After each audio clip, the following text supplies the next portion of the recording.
Wednesday, February the 3rd, 2021. Thanks for tuning in to another episode of That's What G Said podcast. We have a ton on the menu for you. It is the Super Bowl week, so we will be talking a little Super Bowl early, but our big Super Bowl show is going to be the next episode where we discuss the game with a couple different guests. We're going to have props, everything you need to know about the game coming up this weekend. But on this episode, we've got NFL news. There was a big trade between the Rams and the Lions. We're going to talk about that. Tyler Harringer from Sarah Candles joins us. We talk a little bit about the Super Bowl. We also talk about the Sarah Candles Valentine's Day box they have going for $20 right now. You can get two candles, two nice Valentine's Day candles sent to you. Promo code Gino gets you 10% off that purchase. Cindy Carava, one of our longtime sponsors, full service realtor, joins us to talk about what 2020 was like in the world of real estate and what will be like moving into 2021. We hit the stable duel schedule for the week. Then I give you 4 races on Wednesday at Gulfstream Park that I look at. Gulfstream Park Thursday, I've got 3 best bets for Thursday. Sam Houston Thursday, full card. I go over races 1 through 5. Jessica Paquette joins me to talk about the late pick 5 at Sam Houston for Thursday. So we talk races 6 through 10.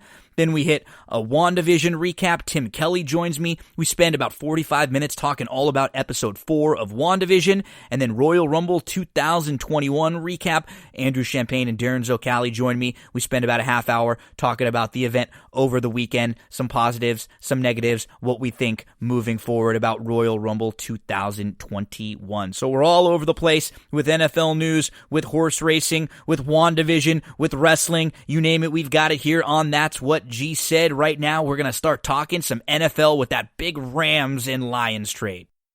Week of the Super Bowl, and huge news that has nothing to do with the two teams in the Super Bowl. A massive, massive trade between the Rams and the Lions. I'm going to reference a couple articles from The Ringer, one from Kevin Clark and another from Riley McAtee, talking about a lot of the specifics in this trade.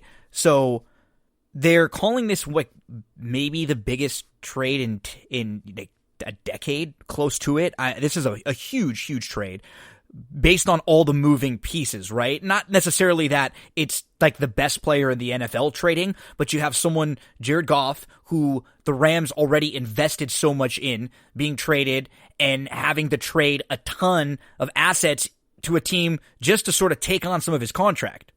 Okay, the Rams send Jared Goff 2 first-round picks and a third-round pick to Detroit for Matthew Stafford.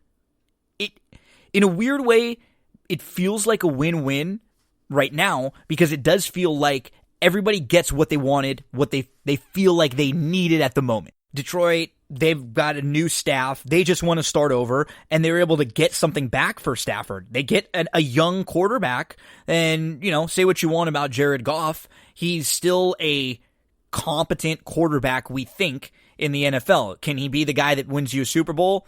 I don't know, but is he better than just average veteran backup? We'll see when he's in a system, that's not Sean McVay's. We're going to find that out now soon. So now you finally get Stafford, who gets to come play for a very good offensive coach. You get the Rams getting off of Jared Goff's contract, and he still has $100 million left and $40 million guarantee. And this article says it's basically a win-win for everyone except for Goff, who leaves Sean McVay for a rebuilding team. Although, I guess if someone's going to be a loser and they get to keep $27 million coming up in 2021, it's not that bad. But, I mean, you look at this from just the Rams' perspective, right? Okay, they have a better quarterback than they did just a few days ago. No doubt about it. But how much did it cost them? The Rams are a fascinating team over the last couple years because they just seem to continue to go all in and not care whatsoever about the draft. And keep in mind, this marriage, how much of an upgrade is Stafford? I think he's a lot better than Goff, and I do think he will have an opportunity to play in some big moments and show what kind of player he is. But And no fault of his, he hasn't won. He's been in a bad situation for a long time. He has been someone who gets, he's getting a little bit older now. Do we have to worry about him maybe getting banged up? That's a lot to give up for someone who isn't upgrading you to top 5. Like, where does Stafford stack? I think he probably is he's below the top 5. He's probably below the top 7. He's probably right there in that next range. But it's so hard to judge someone like him because he's never really been in a great situation to succeed. And this McVay offense could be just perfect for him. So the Rams get 2 years of Stafford with the $43 million left on his deal, $22 million in dead cap next season. Lions will take $17.8 million dead cap charge.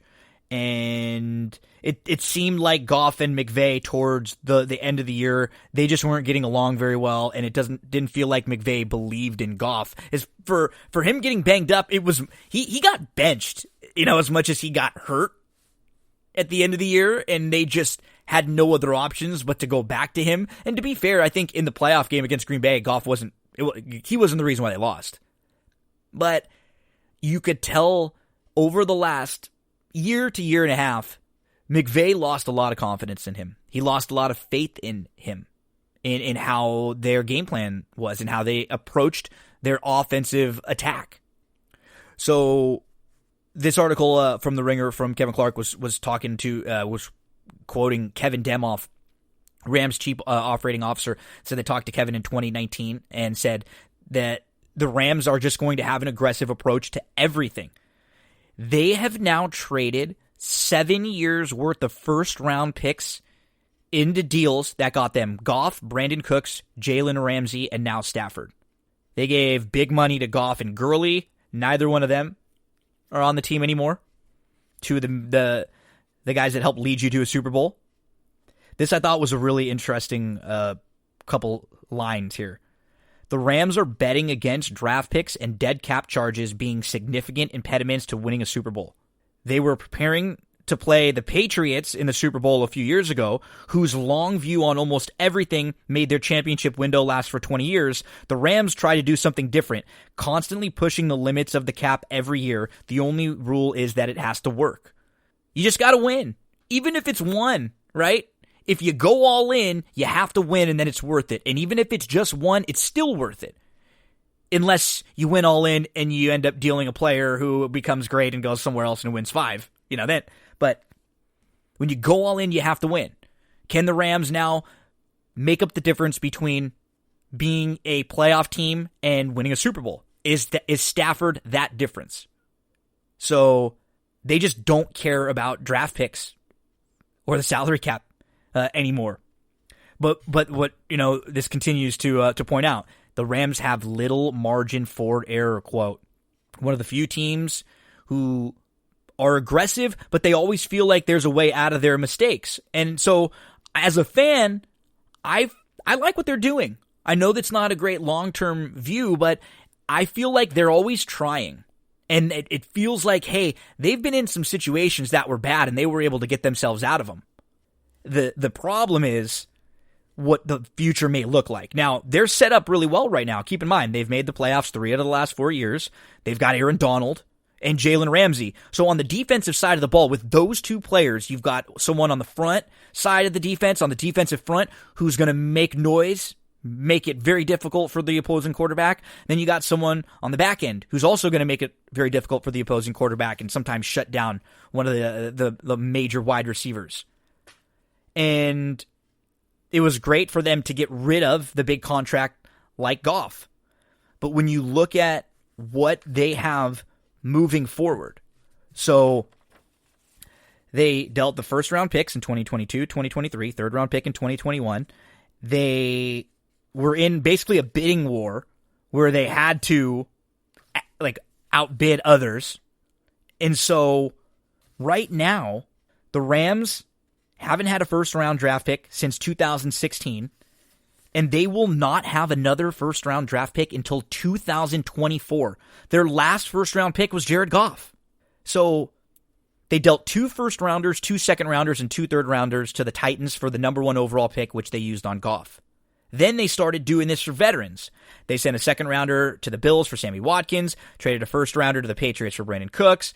They traded a second-round pick to the Chiefs for Marcus Peters, third-round pick to the Jags for Dante Fowler. all of these players were on the Super Bowl team. None of them are going to be on the team in 2021. 2019, they dealt multiple first-round picks to Jacksonville for Jalen Ramsey. And now in 2021, they traded away multiple first-round picks again. They are going to be in a situation where they will be going 7 drafts without a top 32 pick. This is going to be one of the 3 longest droughts in history between teams drafting in the top 32. We just don't ever see this because this is not how you create a football team. Few stars, no highly drafted rookies. That's what they're trying to do. Can it work?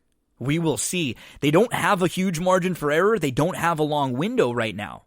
But they do have some top-tier talent. They do have a coach who we still think is a very, very good coach and an excellent offensive mind. And now it feels like one of the weaker spots this last year for them is going to be a major upgrade. What is their depth going to be like? Are they going to be able to find some diamonds in the rough here and there to help fill in some of those spots? They're going to need to overachieve in some particular spots, but we're going to see now, how good a coach is McVay, how good a quarterback is Stafford. You put the two of them together, and are they going to be in a situation better than either one of them has ever been as a coach? Is this going to be the most talented quarterback McVay has dealt with? I mean, he's dealt with Goff. And for Stafford, is this going to be the best coach that he's ever had? We would probably think so with the track record of some of the coaches he's had in Detroit. So Goff led the Rams to a Super Bowl, but he is off to Detroit now. Some of his numbers over the last couple years, he just declined. This season for Pro Football Focus, he was 37th out of 39 qualified passers in deep pass percentage. Just not good at all with balls that were traveling 20 yards down the field. Stafford was like top 11 to top 12 in a lot of those deep ball down the field statistics. So did the Rams give up too much? Does it matter if they win the Super Bowl? Where does this put them? Love to hear some of your thoughts out there. I think it upgrades them for sure. I don't think in any way, shape, or form this makes them a Super Bowl favorite, but if their defense is able to stay a top 5 defense as they were this year, gives their offense a little bit more room to operate. So big news, and it's not even involving the Super Bowl. Well, while we're talking some NFL, let's head on over and touch base with one of our buddies, Tyler Harringer from Sarah Candles. We're going to talk with Tyler a little bit about the Super Bowl. We're going to talk about the Sarah Candles and a cool Valentine's Day offer they have for you. And then there's a contest that we will be providing for folks. It's free to enter. Listen in for the details. It involves the Super Bowl. You have to predict the score, a couple other things, and just send an email. Winners will get, there will be 2 winners selected, and you'll each get your selection of any 2 candles you want from Sarah Candles that'll be sent to you. So totally free to enter, and a cool contest from one of our sponsors. Let's hear from Tyler as we talk Super Bowl and Sarah Candles. One of the biggest sports weeks of the year. It is the Super Bowl week coming up. We've got the Chiefs versus the Bucks. We've got Tom Brady versus Patrick Mahomes, and we're going to get a little Super Bowl pick from our buddy Tyler Harringer from Sarah Candles, who also has the Valentine's Day box we want to talk a little bit about, and we're going to do a little Super Bowl contest with a giveaway for a couple of you out there. But I got to say, Tyler is probably on the list of the biggest sports fans and the most widest range of sports fans that I know. So if we go through it, I know Tyler is some of the local Laker, Dodger fan with me for sure. Tyler's in my fantasy football leagues. He's a big hockey fan. We've been talking a lot of horse racing. He plays the races there too. So, I mean, when we're bouncing around, you're on that list of sports and your wide range of sports that you're interested in as much as anyone that I know. Yeah, it's for better or for worse, it's quite an addiction at this point. And, I don't want to harp on the terrible year that 2020 was, but man, when sports were shut down for that period of time, that was excruciatingly painful because you could pretty much count on, it's almost sad and depressing when there's only when it's only baseball season, even though I love baseball. Me too. It's oh man, it's only one sport. So when there was nothing, and then even, the tracks were shut down, there was a couple that were running. I mean, it was like Gulfstream was the only one running for a while there, and there was no sports or anything. And man, it was so to get all the way to where we are now. It's one of the best sports weeks of the year, like you mentioned. And basketball's in full swing, hockey's in full swing. We got the Super Bowl coming up, and then baseball season seems to be just around the corner here. So yeah, it's a good time to be a sports fan again. And 2021 seems to be hopefully a more optimistic year than 2020 was. It's also a good time to be a fan of candles, or if you're someone out there who is looking for a gift for Valentine's Day for one of your significant others, for someone in your family, your mom, your dad, brother, sister, any one of your friends, coworkers, because a great gift, Tyler, is a candle. And we talk about your company, Sarah Candles, which is not just any candle. You guys are different than a lot of the other leading candle brands because you want to create a candle that's a little bit safer, that's like affordable, and that is not going to give you all those toxins and those carcinogens. Tell us a little bit about how Sarah Candles is different than some of the other companies. Yeah, and you pretty much hit on it there. We your leading candle brands are going to use a wax that's made out of paraffin, which is a synthetic wax, which is factory made and includes some carcinogens and toxins that you'll find similar to gasoline in your car. So our company, what we do is we use all natural soy wax. We use all natural scents with essential oils in them. We use an all natural cotton wick. And so it's just safer to burn in your house. And we do it at a price that, hopefully anybody can afford. And it's something you can, especially when we're talking about Valentine's Day, if you're going to spend $40 to $50 on flowers that are going to look pretty for, a few minutes and then die within a few days, why not spend $20? It'll get you 2 candles in the Valentine's Day box, and those things are each going to burn for about 25 hours. So if you're talking about value and you're talking about something that is going to make that person happy, a little outside the box kind of gift rather than the traditional chocolates or flowers or stuff like that. And you could even pair it up with that if you like. And obviously I'm biased, but I don't know if you're going to find any better value or a better gift than maybe one of those Valentine's boxes. Any of the packages that you're thinking about getting, or if you're getting a few different things for one of your significant others, this is like the perfect compliment to go along. Just like you said, if you're going to get some flowers or chocolates or anything else like that, this is something that's great because you can use it for more than just a few minutes. It's not you eat it, it's gone. It's something that you can have and use in your household for a week, however long you want to burn these candles. You have a couple different ones. And with the Valentine's box, you actually have a couple different options, right? There are 3 different candles that you can choose from, and you can mix and match any combinations of those to put in the box. Correct. Yeah, on the website we offer fresh roses, date night, and tuxedo. Those are the 3 that we kind of are pegged for the Valentine's Day box. But if you'd like to order a Valentine's Day box and you want to throw a different candle in there, something that you like or something that your significant other will like, you feel free to place the order. Shoot me an email.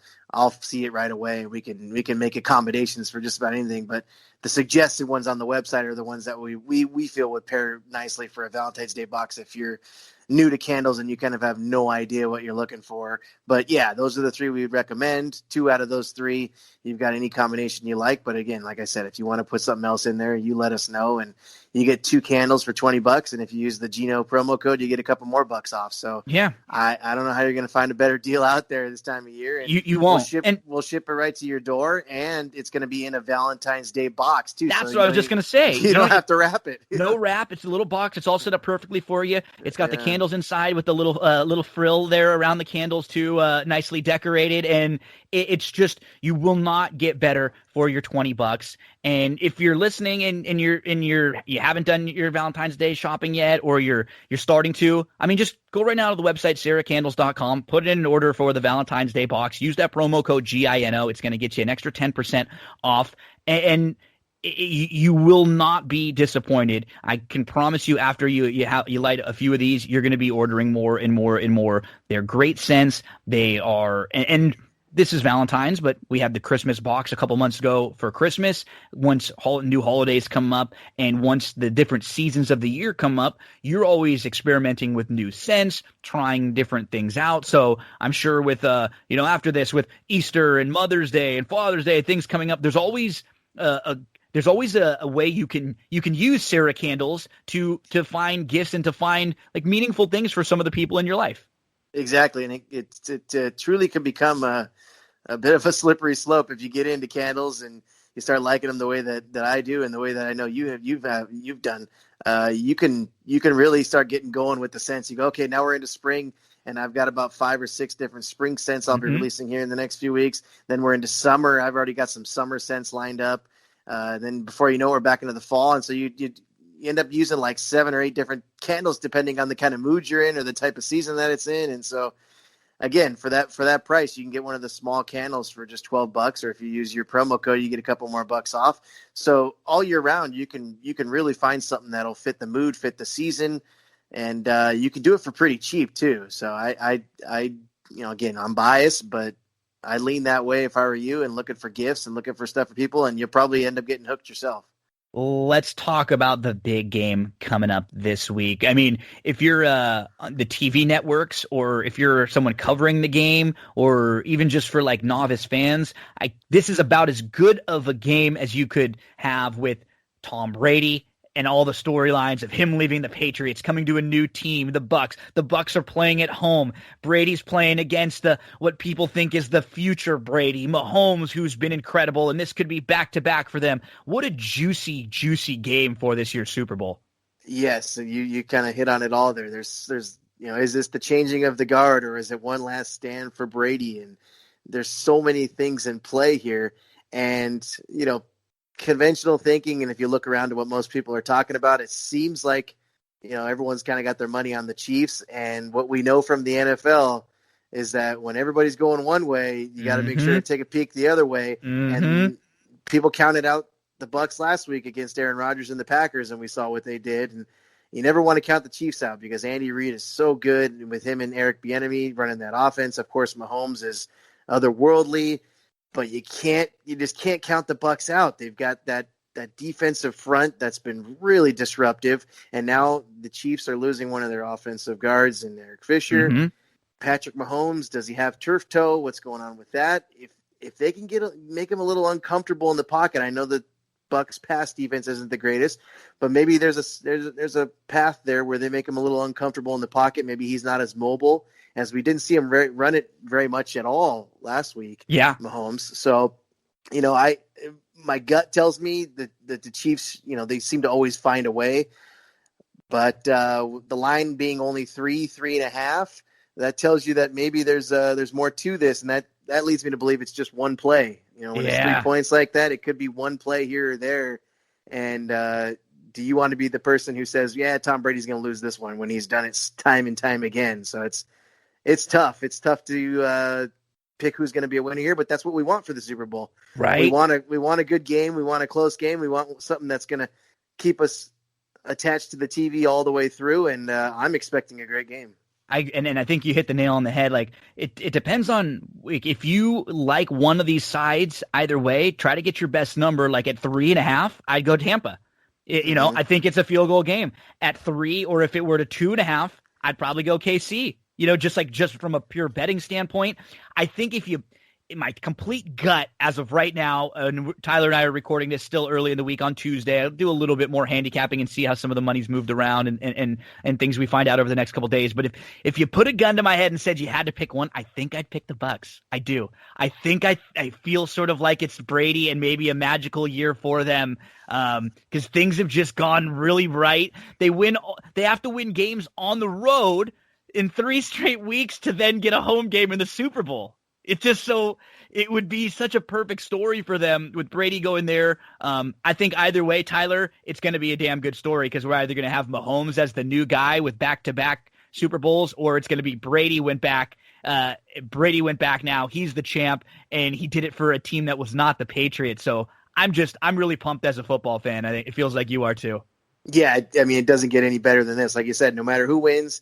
And it's, I guess it's kind of nice too that, obviously everybody wants their team into the Super Bowl, but it's kind of nice to be able just to kind of sit back and watch as a fan and just go, man, this is going to be a tremendous game, because, as watching the Lakers and the Dodgers all these years, it's anxiety a little. I don't want to say it's not fun watching your team in the championship, because that would be obviously a little too complacent and probably rude to, teams, fans of franchises that just aren't good. Yeah. But man, it's gut wrenching, when your team's into that final inning or the fourth quarter or stuff like that of a game.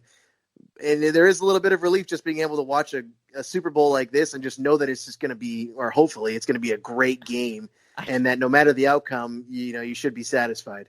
It's funny. I said the same thing to Stephanie last week, or a couple weeks back when the conference. Yeah, I guess it was last week with the conference championships games, and I said, "Isn't it funny when I don't have nearly as much fantasy stuff weighing in, or there's not one team that I'm like gonna throw up if they don't win?" And she says, "Wow, you're a lot calmer today.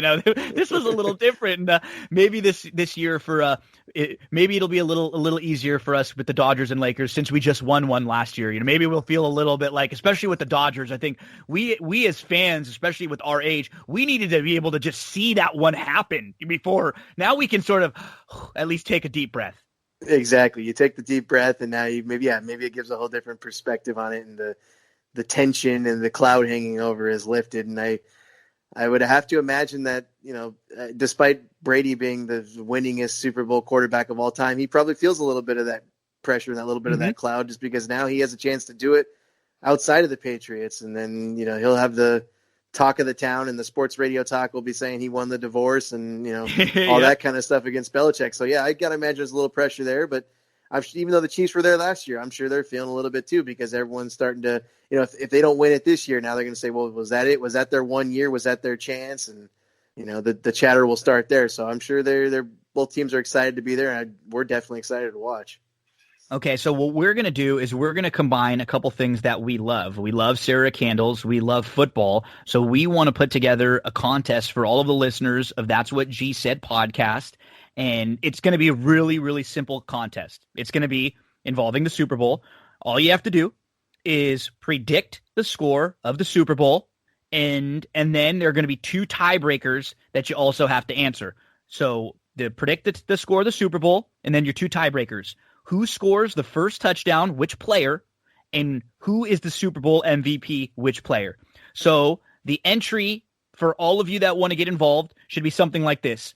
Chiefs 27, Bucks 24. Chris Godwin scores the first touchdown. Patrick Mahomes MVP.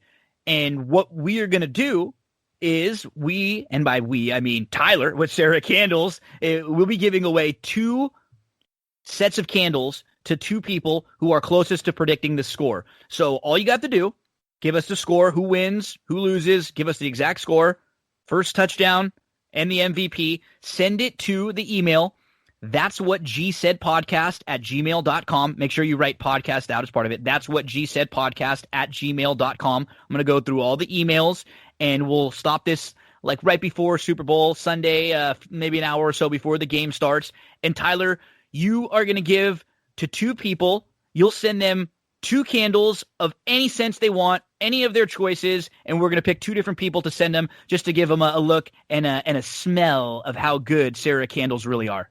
Exactly. That'll be the smell of victory, I guess. If you're able to pick the score, and if nobody hits it on the head, we'll find 2 people that are closest. We're going to definitely give away at least 2 of these. Maybe we'll give away more depending on how many people are close or in the ballpark, I guess, so to speak, on it. But yeah, we're gonna give some candles away and get some people a chance to try them out for free. And I got to imagine if once you try these things out, especially for free, you're gonna be like, okay, this is the real deal, and it's not going to cost you much more than free to get a refill on them. So I hope we get these out to as many people as possible, and throw a little contest in while you're watching the game. So email to That's What G Said Podcast @gmail.com. Give us your score of the Super Bowl game. Give us the player who's going to score the first touchdown and who you think is going to be the Super Bowl MVP. I will make some posts on social media, so you can just one click to send the emails. I'll post on Twitter, Instagram, Facebook. So we'll be pumping this contest all throughout the week and let you know. I mean, it's completely free to enter. It doesn't cost you anything. Even if you're not a huge football fan or you don't know, you can't really get a good idea of what's going to ask someone to help you out. All you need is a score and then 2 different players' name. One that's going to score the first touchdown, one that's going to be the MVP.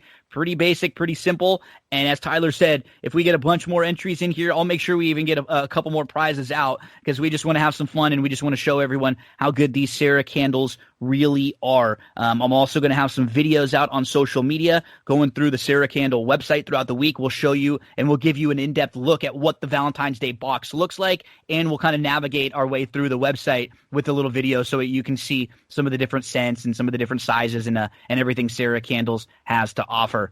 Tyler, buddy, these are some of my favorite conversations. I love catching up with you every few weeks. And next time we do this in a couple of weeks, we'll have to start talking about how the Lakers have been doing. And it's going to be coming up on time for spring training soon in the Dodgers. Yeah, it's all coming quickly. And then before you know it, we'll be into the Kentucky Derby. Oh, yeah. Tyler Harringer, man. Always love talking with my longtime buddy Tyler. Our St. Luke's days. We go back to when we were 5 and 6 years old. Tylerina, my man, love you. Hope you have a good weekend, and we'll talk to you soon. I appreciate you, Gino. Enjoy the games weekend. Tyler Harringer, CeraCandles.com, CERA Candles.com. And when you use that promo code GINO, it'll get you 10% off your purchase. Let's take a quick break here, folks, but don't go anywhere. We'll be back with plenty more on That's What G Said. Always fun touching base with one of our longtime sponsors and our good friends, Tyler Harringer there. We move from one longtime sponsor to another. We're going to catch up with full-service realtor Cindy Carava. We're going to talk to Cindy all about what 2020 was like in an unprecedented year and what things look like moving forward into 2021, all the different services that she can offer you. So Cindy Carava, full service realtor. We hang out with her for about 15 minutes and we talk all about everything going on in the world of real estate. We are into early 2021, and can you believe it? We're actually coming up on year 3, really, of That's What G Said. This is going to be like the 3rd calendar year where we've been having a show, and from the very beginning, one of the sponsors that's been with us from the get-go, full-service realtor Cindy Carava. I wanted to bring her on to talk a little bit about everything and how 2021 and a crazy 2021 was, and what and a crazy 2020 was, and what 2021 will look like. So, Cindy, whenever I bring you on, I want to let the people know some of the things that you, as a full-service realtor, can do. So, first of all, hi, happy 2021. Thanks for coming on with me. And second, how have you been? And give the folks out there a little bit of insight. Like, how crazy was 2020 for you? Someone as a realtor who deals with a lot of different people. You're moving around. You're going from home to home. I'd imagine that this past year was just a completely different circumstance for you. Good morning, Gino. Yes, it was. And thanks for having me on the show. Always love to help you. 2020 definitely was a crazy, intense year. When all this went down the middle of March, actually all real estate agents in the state of California were declared not necessary. And so for a good month to about 6 weeks into the middle of April, we really couldn't even do business. My office in Glendora shut down. Nobody was going into the office. Obviously, we were on stay-at-home orders, which I definitely abided by. Finally, California Association of Realtors was finally able to deem us necessary workers towards the end of April. So I was kind of back in the swing of things, but obviously with some major limitations on what we could do and what we couldn't do as real estate agents. One of the biggest things that affected me was the fact that we cannot do public open houses anymore. Yeah. You can't put a sign out in the front yard and anybody can walk in the house anymore. The meet and greet, that's such a big part of everything you do, right? Yeah. Oh, yeah. That is where I would say 90% of my business comes from. So definitely was, as we said, changing how we do business, that was definitely interesting, but, with that said, obviously did scheduled showings for clients when I had a new listing. We did scheduled showings, so I broke them up every half hour. That way, when the person and their clients would leave, I would wipe down everything, kind of just new protocols on how we do business as real estate agents. So it's worked out. 2020 ended up being, in spite of COVID, a really good year. I ended up being able to help 14 families either buy or sell homes in 2020, and 3 of those are actually closing this month. I had one close the beginning of January. I had one close on Wednesday, which was I represented the sellers and the buyers. And I'll just do a personal side note, Gino. The buyers, for those of you who do know me, I'm the other half of Jack Carava, as in Jack Carava Racing Stables, but now he is a jocks agent. And I love how both of our worlds, the horse racing industry and real estate industry, merge. My buyers were actually Tiago Pereira and his wife, Fernanda. They were first-time home buyers, and I got to put them into their first home. So that was really, really neat that, Jack's and my relationship actually can merge on a business relationship as well. Worlds colliding there. That is so awesome. And for people that have heard me talk about you and have heard the promotion, the commercials that we do, when I mention full service realtor, like what are some of the different things? I mean, people just think, oh, okay, realtor going to come sell my house or buy a house, but you can do a lot more than just the big stuff too. Yeah, exactly. So what I do when somebody calls me to say, hey, Cindy, I'd really like to talk to you about listing my house. I make an appointment and I go to that person's house, via, if they're comfortable with me going, obviously I'm masking up, I'm gloving up to go and, do a complete, look at the house. Tell me about your house. I want to make sure when I'm listing that house that I am highlighting all their favorite things about the house, because who knows better their home than the owner, not me. So I want to hear from them, what their highlights are, what celebrations they've had in this house. So I make sure I can market that house, perfectly.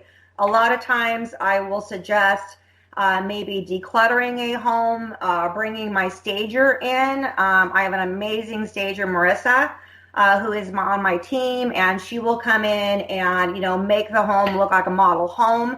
I get professional photography done. All of this is included when I list a home. I take care of all these charges, all these fees for my clients. Professional photography, everybody will tell you, it is everything. It will sell your house. Taking photos off an iPhone or an iPad, no. You have one thing only to make the best impression you can on selling your home, and professional photography is an absolute must. It's funny. So, it's just something that I learned, it's with headshots, right? Like when you're in the industry, if you want the best looking headshot. So if that's something you have to spend a little bit up on or just make sure the quality's there, that's what everybody's going to see. Even what you have in your heart, if the first thing that everybody sees isn't quite the greatest quality or doesn't look that good, it's going to make it a little bit more difficult for everyone. Oh, absolutely. Absolutely. 100%. Like I said, I've seen when I'm looking at listings for my clients and I look at some of the pictures that are on the multiple listing service, I just cringe because, they've been shot with an iPhone or, something. And it's just, you're not helping your client sell that house, and that's why I feel that professional photography is so, so, so important. You have one shot to make a first impression. Pictures sell houses.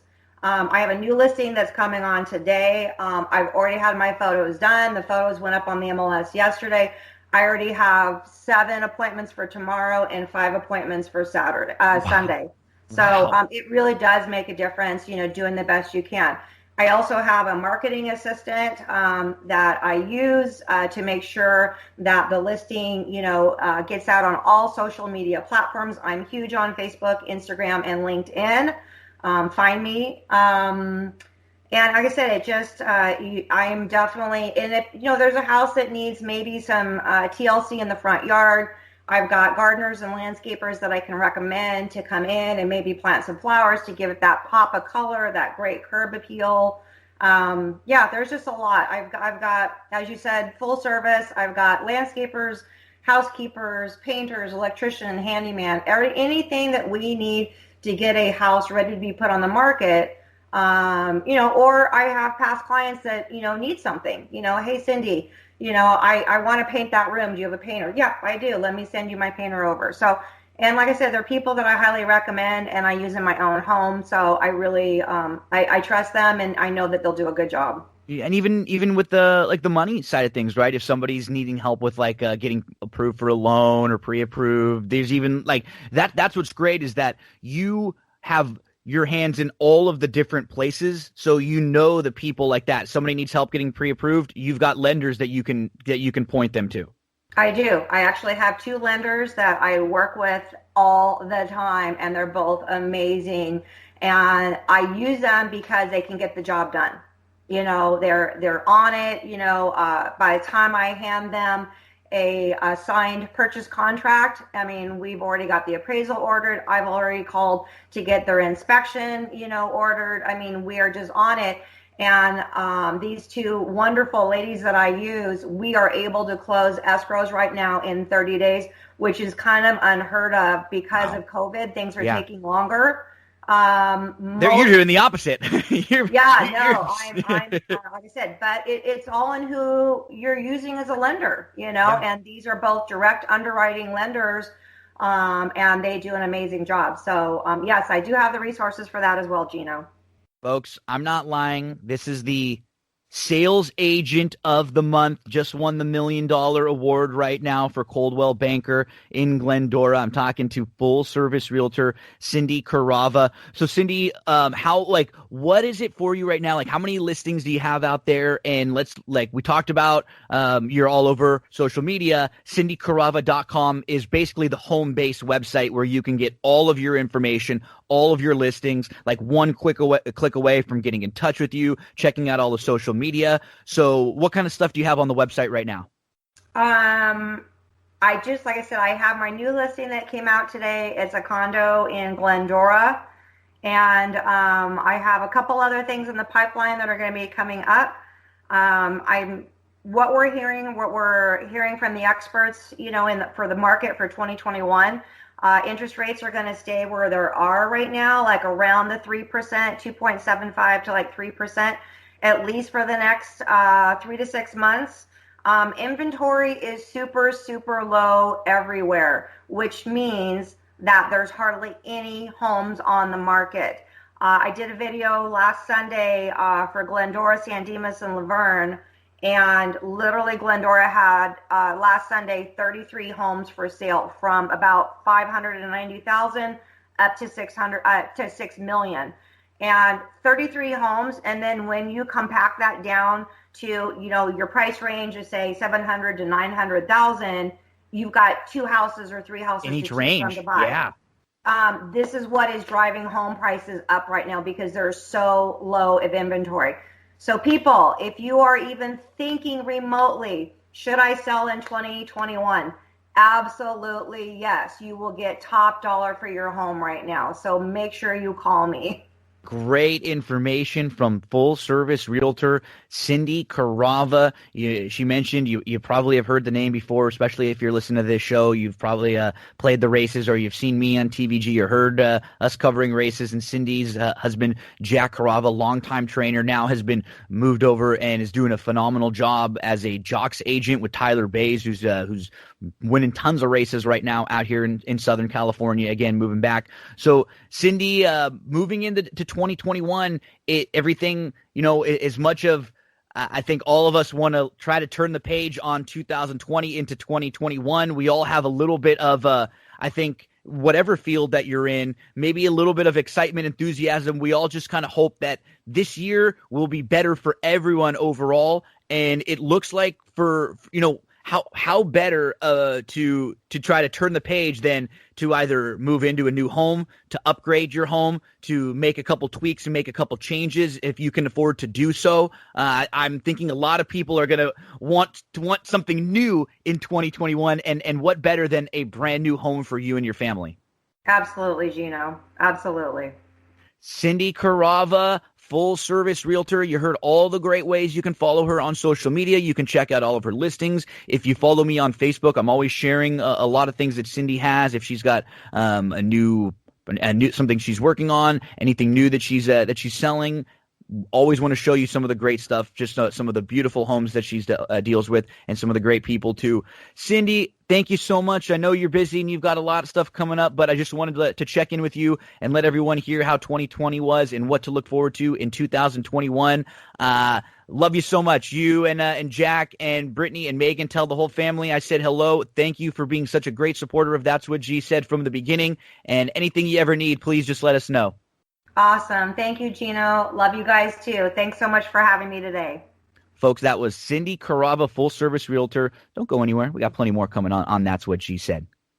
Horse racing fans, many of us have been using the DRF, the daily racing form, for years, studying the races, keeping up to date on news with all the articles. I remember looking for a copy at the local liquor store or picking one up at the local racetrack, wherever I was going. Now it's even easier and cheaper than ever to use DRF with DRF.com and the newly optimized DRF Mobile. You can get all the tracks that you want to bet and handicap. Past performances that are mobile optimized for on-the-go handicapping on your phone. So you go to DRF.com from your mobile device, no additional cost. Tap the calendar icon on the top left. It opens all of the options for past performances and for the tools that are available. One click to bet now and DRF bets. Get real-time odds and scratches on race day. You can tap on any horse and you get those same DRF past performances that you're familiar with a larger font for your mobile display. One click to Formulator for charts, for replays if you get the Formulator version. And even on the classic past performances, you get the home screen with horses, with odds, with buyers. You get a lifetime buyer speed figure graph. You can rotate your phone for the best view. And any horse that you click on, you'll see the running lines. You can easily move from horse to horse. The same data as those traditional classic DRF past performances. You get an interactive format, which is very similar to the DRF Classic version that you're used to on the desktop.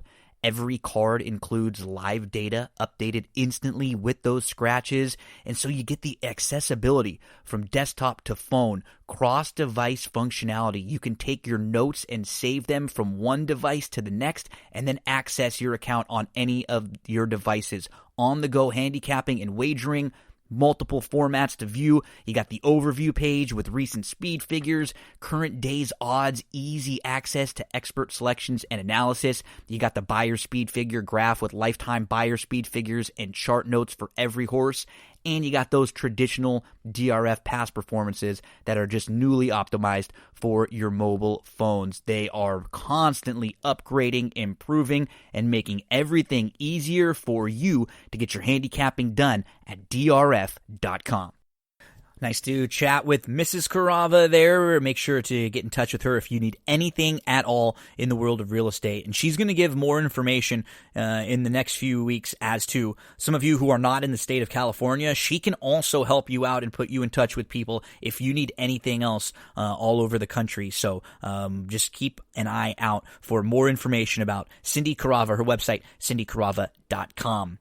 Let's move into the horse racing portion of this episode. Let's talk a little bit about the weekly schedule over at Stable Duel, our friend Stable Duel, with those daily horse racing contests. The app, totally free to download. Stable Duel, go download the app on your phone, on your iPad, and then all you have to do is deposit money for as much as you want for each of the contests that you would like to enter. Here are some of the examples of contests that they have. On Wednesday, February the 3rd, Gulfstream Park, there are a ton of different options. There's a $2 contest that's a 10 times booster where the top 5 are going to win $20. There's a contest, it's a $100 contest that's a double up. There's a $25 top 10. There are 2 different options for you at Tampa Bay Downs, and then there's a free ride at Penn National. So if you're listening to this, you've never played Stable Duel, but you're interested, you think horse racing daily contest sounds kind of cool, but you don't want to necessarily spend a lot of money on it, and maybe you're not going to like it, it's free. Doesn't cost you anything to sign up, and you actually can win cash back for finishing in the top positions. Wednesday night, free contest at Penn National. On Thursday, you got another Gulfstream 10 times booster. That one's $10 to enter. You got a $25 Gulfstream contest, a $100 Gulfstream contest, Golden Gate, a $5 contest. It's Dollar Night at Chucktown, a Bucktown at Chucktown. Friday, Gulfstream. You got a $10 contest. They got a $50 triple up. At Tampa, they got a 10 times booster for $25. At Tampa, they also got a $5 game, $250 guaranteed. They've got Golden Gate options, Santa Anita options. This weekend, the big focus on Saturday, Tampa Bay Downs. It is a huge day out there with multiple graded stakes races on tap.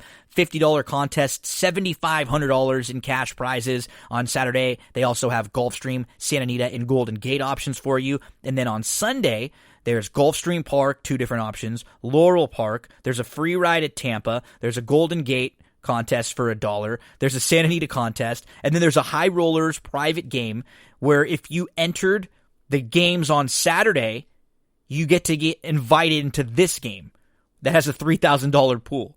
So you might as well play in the Tampa game on Saturday and the Santa Anita game on Saturday, because then you'll get to get entered into this one for only $25 with a chance at a huge pool. Each and every week, our friends at Stable Duel giving us option after option after option. And one of those options is on Wednesday at Gulfstream Park. We're going to head on over to Gulfstream Park. Let's talk about some of our best bets for Gulfstream Park Wednesday, February the 3rd. Get those past performances out. There are 4 races I want to take a look at. The first one is the opener, and it is a group of maiden $35,000 claimers, 6 furlongs on the dirt course. I'm looking at the 8, Read the Transcript, who's going to get Lasix for the first time, who's going to drop in class, who is a sibling of 3 other winning runners. Read the Transcript debuted on December the 12th. At a good start, was 4th, was a couple lengths off, was in the 2-path, and then just ended up backing up. Was behind a horse named Prime Factor, who we just saw come over on the weekend and finish 3rd in the Holy Bull. And I think a lot of people will look at that and go, oh, Prime Factor didn't run all that well. And I don't think he did. But keep in mind, Prime Factor jumped up and was running against Grade 3 company. This is a drop in class. This is a maiden 35,000. The horse who was second in that race, Dr. Duke, just came back to beat maiden special weights on the turf 2 starts after that. So the 4th place finisher, Broadway, ends up winning a maiden special weight at Tampa next time out.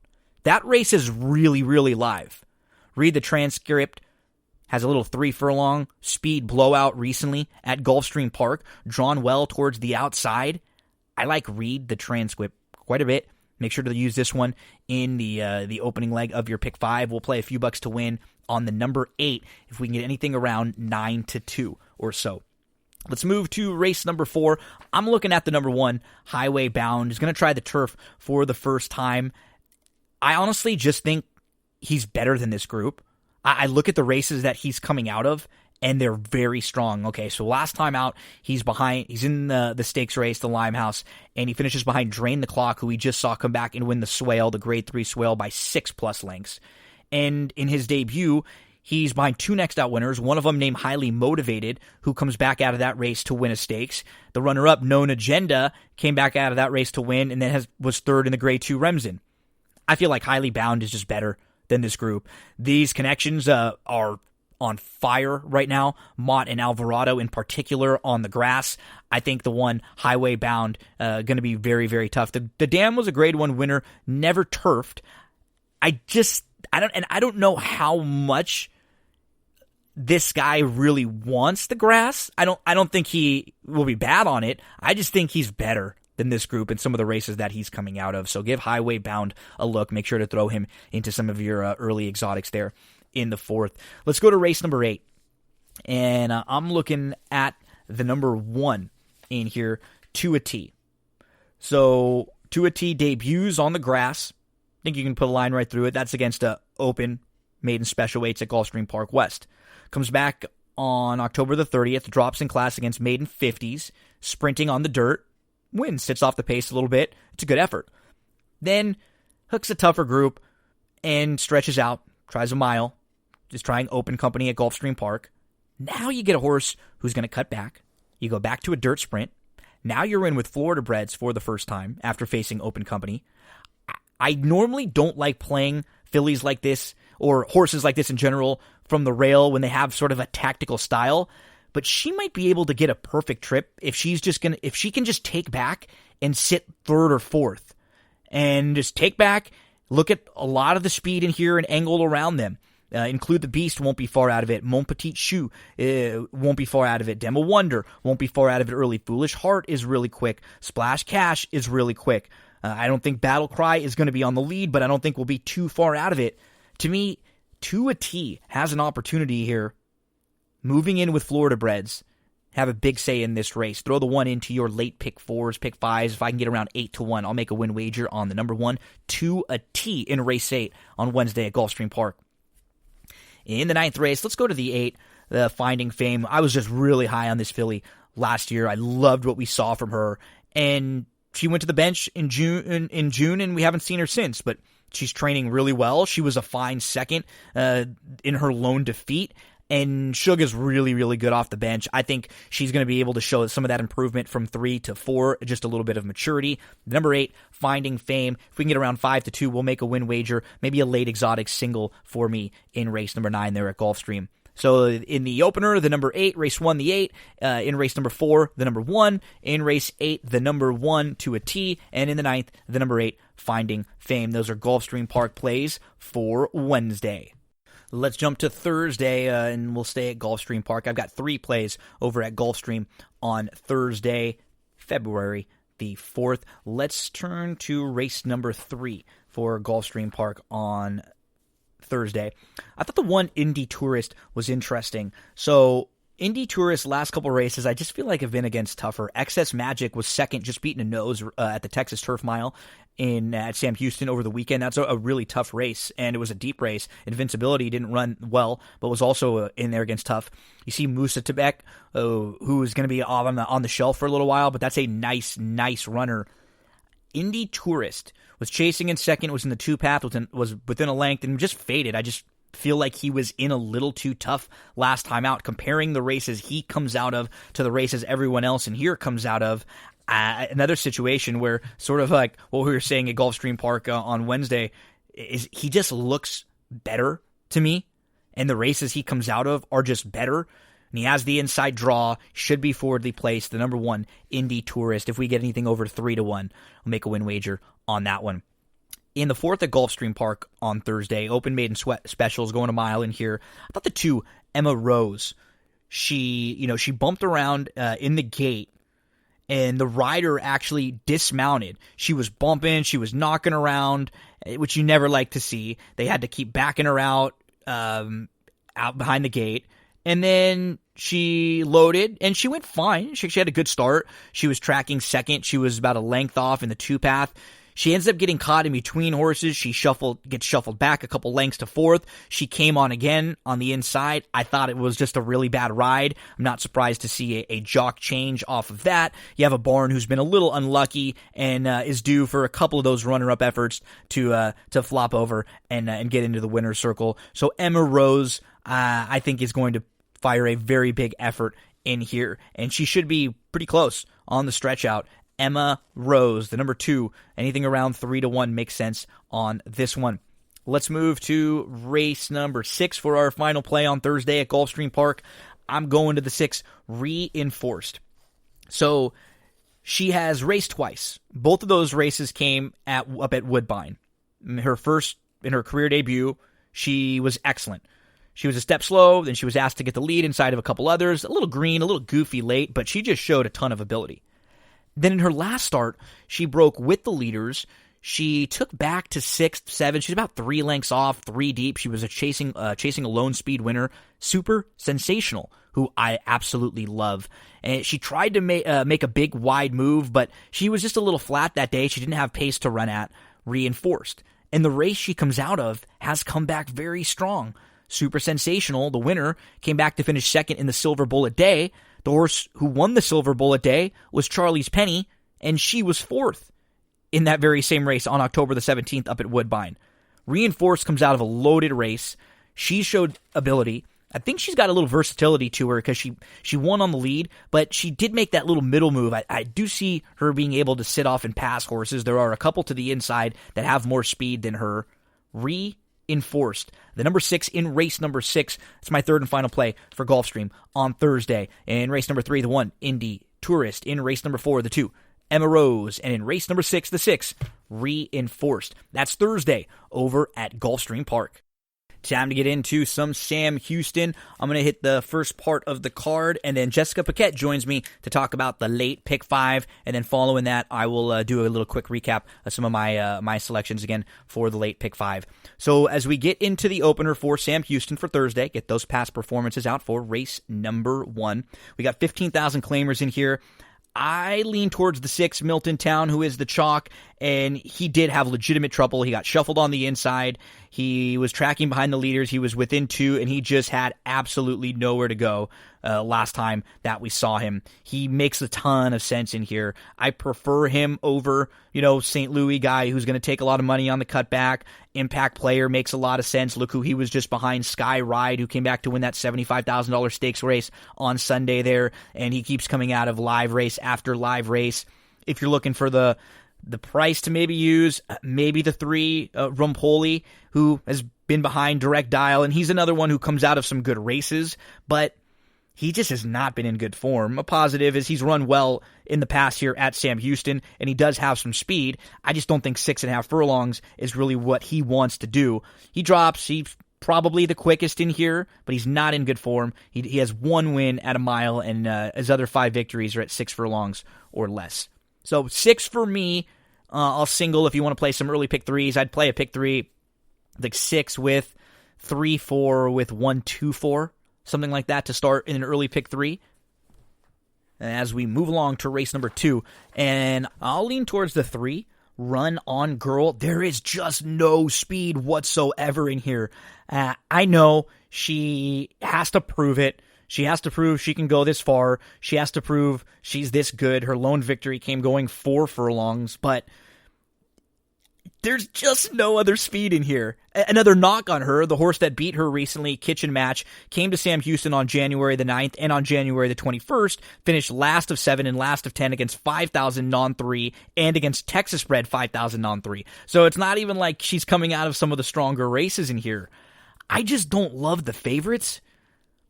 I don't love Zippy Chick. Can't do it. Can't do it off the last effort, and just no legitimate excuse. Sure, that's at Oaklawn. Sure, that's against Better. I just don't like when horses like this for Asmussen show up here. Could she win? Yes, at that short of a price. No, thank you. I'd prefer Lionesse, the 2 of the shorter price horses. They claim this one for 10, now in for 5, and just has not done anything in the last few. At least there's the blinkers coming on and coming out of a race where the horse that she was beat by was live and was sharp. I'm by default 3-4 in here. I'm completely against the 5. If you want to throw the 2 in, but I'm going to play tickets with the 3-4. I'm also going to throw the 6 in on one ticket with that speed to the outside. There's just not a ton of speed in here. I think Selfish Woman could be sitting close at least. Sitting Run On Goal probably goes. Lionesse is probably second. Selfish Woman could be third from the outside, maybe just fall into a good spot. I mean, Danny Sorensen is just not winning races at all right now, but Air Walker feels like she should just fall into a good trip in here. So yeah, I'd have stacked 3, 4, 6, 2, and we'll use 3, 4, and maybe take a swing against some of the chalks in here. I'd use the 2 of the chalks if you want to. In the third race, the number 4, Tactician, feels like one of the favorites that if I had to single one, it would be here. I start eliminating horses in here. The 6, Mists of Time, I just can't get to. He's never even actually crossed the wire first. Iris Silver on the class drop, has an okay race at Sam Houston last year to go back to, but I just don't love what I've seen from him recently. You get to Valiant Appeal, who I thought really had no excuses.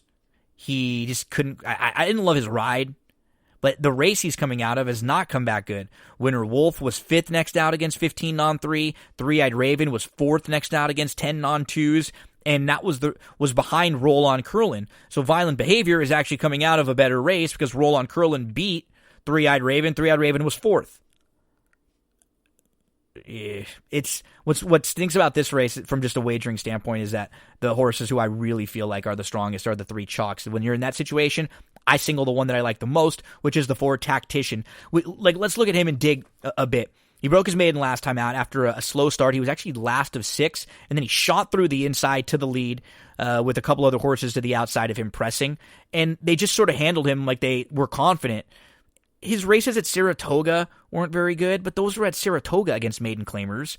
You can make excuses for some of his other poor performances, going long on the turf. definitely faced tougher company. So I think the 4 could be a horse to single in here. Single the 4 on one ticket, and 4-1-2 would be how I have them stacked. In the 4th race, I thought the 3, Golden Lullaby, has the opportunity to get the lead in here. She just did not show any speed last time out because she broke well. She was right with the leaders, but the horse to the outside of her was a little faster, crossed over. That ended up putting Golden Lullaby in a tough spot where she had to sort of take back a bit, and she couldn't ever really go on with it again. She's much quicker than she showed last time out. I think you have to use her just because this race doesn't scream like it has a lot of speed on paper. I'm throwing the 3 in Golden Lullaby. I'm using the 5, Stay Thirsty, My Amigo, who's just sharp, using one right back off of the win. The number 7, that's NJ's Brass, very, very logical, who won nicely for the New Connections last time out, sort of pressing, and again, the race will probably go through him. Lone Star Lady's a little bit better than she was last time out. She completely missed the break. She ended up like 15 lengths out of it. She deserves another shot here off of the form that was fine prior to that. Some of her poor races were just against tougher. So 3-5-7-4 in race number 4 at Sam Houston. Moving on to race number 5. And this is a 5,000 beaten claimer. I'm looking at Towering Oak, who is going to go first start off the claim for Steve Williams. And Sophie Doyle, we were going to talk about this just after with Jessica. Sophie Doyle is riding really well right now, the last week in particular. The first 2 weeks of the meet, she was not. And she was struggling, and this was one of the horses, I think, where she just kind of got in some trouble. She couldn't get this one to the lead. So I wouldn't be shocked to see Towering Oak get more aggressive with Contreras get more aggressive with Towering Oak, try to put this guy in more of a striking spot, second, third, pretty close to the pace in here. Let's see if he gets a little more aggressive. And then also on the flip side, right now, keep an eye on Sophie. She's riding really, really well. And a lot of the horses, so you want to look back. Sometimes, like anytime when you're struggling, you get in some tough trips, you get in a bad place. Right now, Sophie's been aggressive this last week. She was winning a ton of races doing that. So just a little added note with Towering Oak, why I will be using him in this spot. I'll also be using, who was I just talking about? Sophie Doyle on the 5. Run Tech, 2-5 is my top 2 in here. With the 3, Pompeiano, who's going to go first off the claim with an excellent barn first off the claim. Just another connections play, really. And then you look towards the outside. The number 11 was another one, I think, to throw in on some of your tickets. Archie. Archie's last few races are sneaky. He tailed off form, but he's shown a little bit of ability in his last few, and I think he might get forgotten about in this spot. He can, no doubt about it, snap back and win a race like this. 2-5-3-11 at Sam Houston in race number 5. Some of the ways I might be approaching the wagers there at Sam Houston. Remember, you can play pick 4s in the second race, 12% takeout pick 4s. I will play 2.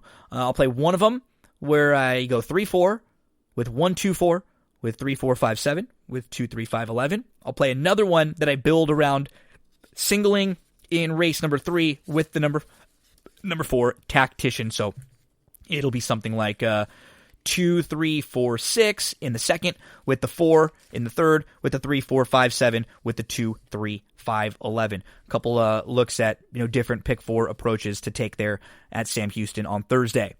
Now we head over and talk some late pick 5 with Jessica Paquette. She joined us a few weeks ago. She's been doing such a great job with all of the coverage and handicapping races there at Sam Houston. We talk a little bit about the great weekend from Sam Houston, and then we get into the late pick 5, going through races 6 through 10. Enjoy. Another week of Sam Houston is upon us. You know that we're going to be talking about each and every racing day right here on That's What G Said podcast. And I got to stop right now and give major credit to the next guest that's going to be joining me. She's back again. She was here talking Sam Houston with us a few weeks. But, I mean, it can't be a coincidence, Jessica, that Sam Houston is breaking all these handle records just a few weeks after you joined the team. I mean, it's pretty apparent you seem to be the difference maker here. Well, that's really sweet of you to say. But I think if you put on a good product with big fields and low takeout, if you create it, people will bet. This was just, before we get into the Thursday card, we're going to look at February 4th for Sam Houston, and Jessica and I are going to talk about the late pick 5. So if you want to follow along, you can get your past performances out to race 6 for February 4th for Thursday. But Jessica, just what an incredible week we're coming off of for Sam Houston. They have like 3 or 4 of these weeks throughout the year that are big, big days. This one is usually thought of as their biggest one, with a couple graded stakes and horses shipping in from all over. And it really didn't disappoint. We had massive fields. We had big barns. We had really like popular big name horses winning. It just seemed like it was a great day from top to bottom. There was so much buzz on social media, people covering Sam Houston races all throughout the week between Chris Griffin and Frank over there and Martha Kloss. They've all just did a phenomenal job getting the word out there, finding people that were going to help talk and promote Sam Houston. It really felt like it was a big, big day. It felt huge, and the cool thing was it felt huge wherever you were, because this is a weird time. Many of us are watching from home or watching not in the way we would normally, and the way everyone was engaging on social media, it kind of felt like I was watching it with a bunch of my friends, and that was really fun. It did. That's what Sam Houston's sort of become over the last couple of years for me, and it's nice is that there's definitely a group of people out there that are starting to really understand, oh, wow, great quality racing, low takeout. When we bet a lot, when we bet often, every time you can get an extra 10, 20, 30 bucks for the money that you bet, there's nothing wrong with that. So just a big blanket congratulations to Sam Houston and everyone involved for a really awesome week. But the show doesn't stop, right, Jessica? Nobody cares anymore in the world of gambling what you did last week. They want to know, what can you do for me today? Where can you find me a winner or two? So let's do that for the folks out there. Let's jump into this late pick 5 over at Sam Houston, and we look at Thursday's card. So we kick things off with $15,000 claimers. They're going to travel a mile on the turf course, and we have a heavy favorite on the morning line. And I do got to give more props here. Sophie Doyle had a really bad 2 to 3 week stretch to start the meet, where she just was a combination of struggling a little bit and then unlucky. Like in any sport, baseball, you start missing and then you just go 0 for 20, 25. And then it all flipped for her last week. She had an awesome week. She was just getting aggressive. She was putting horses right on the front. She was winning in different ways. So now we've got the hot riding Sophie Doyle aboard Senorito Cometa. And I was surprised to see Sophie Doyle get off to such a slow start, because I think really highly of her. I mean, I'm really looking forward to talking to her later on in the season, because she's an equestrian as well as a jockey, and that's super cool to me. But when she's hot now. I think she has hit her stride, got her confidence back, whatever it was. This horse looks very tough. I also like Queen of Carnival, number 4, a little bit, off of a really solid 2020 campaign, coming in a little fresh, moves up back on the grass. I think there's a lot to like if you're trying to beat the favorite. And we talk about Senorita Cometa and Sophie Doyle sort of hitting their stride. So is Jonathan Wong, and we're going to see that with some of these barns who maybe it took a few weeks to feel things out, like Lucarelli and with Wong. These are really, really good conditioners, and so when they start getting hot, you're going to see these numbers start to really tick up, like you see with Wong. Senorita Cometa is going to be pretty tough in here. You mentioned another one, Queen of Carnival, who has some really nice turf races. You can go back and look at Louisiana Downs just a few months ago. Back to the turf should help. I thought there was a sort of an interesting long shot, maybe if you want to flop into to start your pick 5 here. The 2 Naughty Justice, who's going to stretch out and get back to the turf, completely missed the break and didn't really have a shot last time out, going 6.5, sort of got forced into the turn. I think if she's able to sort of settle and track like she did in that Indy race a couple months back where she broke her maiden going 7.5, she might be able to just get the lead in here by default. She'll have to hold off Senorita Cometa, no doubt about it. She looks like the one to beat for me in there, but I'm glad you mentioned Queen of Carnival, who's sort of a nice middle price, and those connections are just about as solid of Sam Houston connections as you'll find with Danny Pish and with Leslie aboard. You're going to get like a horse who's ready to rock and a really quality ride. Yeah, for sure. And Leslie's another one. Boy, he rides every horse like they have a shot. Oh, absolutely. Really aggressive. Very rarely do you go, I wasn't in the right spot, or that's not where I thought that horse was going to be when there's a horse that he's on. So, I always love playing him as we get through the first leg of this pick 5 sequence with the 7 going to be looking pretty tough in here to start, but a couple other ways to go if you want to spread out and use a few others. Let's move to race number 7, which starts your late pick 4 sequence. We've got optional 50 non-twos or the claiming price of 50,000. 6 furlongs the distance. I gotta say, we have a phenomenal name for a horse here, Jessica, with the 6, Really Slow, which is just I don't know if I want my money on Really Slow. That doesn't really, set a horse up for success in their life when names matter a little bit. I just can't for those of you that follow me on Twitter, I refer to my horse all the time. I mean, I think people think his name is the bad horse. It's funny because I used to play this game with my friends when we were a little younger. Like, okay, can you hear, like a Trevor Denman or someone calling that as the Kentucky Derby winner? If you can't, maybe that shouldn't be the name. And here comes really slow and really slow. I don't know. Oh, that's a pretty good Denman. That's pretty good. I do my best. I've heard a lot of him out here in SoCal. But let's start in race number 7. Who are some of the horses that you're looking with to begin? I mean, I think number 9, Hulin, seems like an obvious horse here coming up for Steve Asmussen, Stuart Elliott. They must have thought highly of him as a 2-year-old after breaking his maiden at Churchill. He kind of went right into a graded stakes race. And while he hasn't really panned out from there, he's been fresh and since 3-year-old debut. You think he gets a little better at 3, maybe. I think he's the obvious contender. I also like the horse right to his outside, number 10, River Ruler, a little bit. I think of the 2 that you mentioned, I would prefer Hulin if I had to pick one of those 2. And just like you said, we've got 4 straight tries where he's actually stakes placed, and he didn't run poorly. He ran really well, and he drew towards the inside in 3 of those starts where he was rail, and then the 2 post. And just sort of with his running style where he seems more to, not like a speed demon, more of like a presser, I think the outside draw will really, really benefit him in this spot where he can just sort of, and that's what Stuart Elliott really does well. I don't even really think of him as a gun rider. I think of him more as like a pressing, sit, and then can move to the lead. It feels like this will be a really good spot for Hulin. I completely agree with you there. The one horse that I'm going to use with Hulin all over the place too is number 3, Too Bad So Sad. So I liked his debut win. I thought it was really good. He came back on January the 9th at Sam Houston. He had a good start, but they lined up like 6 horses across the racetrack. He was 3 deep and in between horses. He ended up getting that really tough shuffled back trip where you lose a couple lengths. And if you see the running line, it's kind of weird. He's actually back to last in the field, and then he comes on again for 4th. It was a pretty decent effort. The horse who was in front of him that day, the 3rd place finisher, Carbon Striker, just came back and crushed in a Texas Bred Stakes over the weekend, looked really good doing it. So I thought the 3, Too Bad So Sad, was worth including for connections that are like Calhoun is going to start winning some races too. He's had 7 seconds and 5 thirds with just 1 win for 30. So a few of those are going to start heading the other way. I like the other Calhoun in this spot too, the 11 Spotted Bull. Terrible trip last time out. Brutal. Terrible trip. And didn't pick up his feet on the turf. I think you draw a line through that. And if you overlook that race entirely, he looks, perfectly spotted here. And he's got that nice style towards the outside where he should be able to track off a little bit. In a big field like this, you sort of assume that you're going to accidentally get a couple other horses to show speed. And then you look on paper and you've got, Winner's Luck, you've got Brother Robert, you've got Texas Titan, who are all going to be sort of 40 placed. I'm Money wouldn't shock. You get to Jonathan who wants to lead Golden Eye. So now we're looking at, it could be pretty quick in here, and a horse like Spotted Bull drawn towards the outside might be able to sit a really nice trip, sort of like the one on November the 28th at Remington. So, yeah, I thought this was a really fun, great race for like a pick 4, pick 5, because we've just mentioned 6 or 7 horses who you could throw on your ticket and you can make a case for. Yeah, you're going to have to go deep in a few spots. Yeah, absolutely. And, that's okay because maybe you can shorten up a little bit with 1 or 2 if you start the pick 5 in the 6th, and maybe we'll get to some other spots throughout a little later where we could shorten up.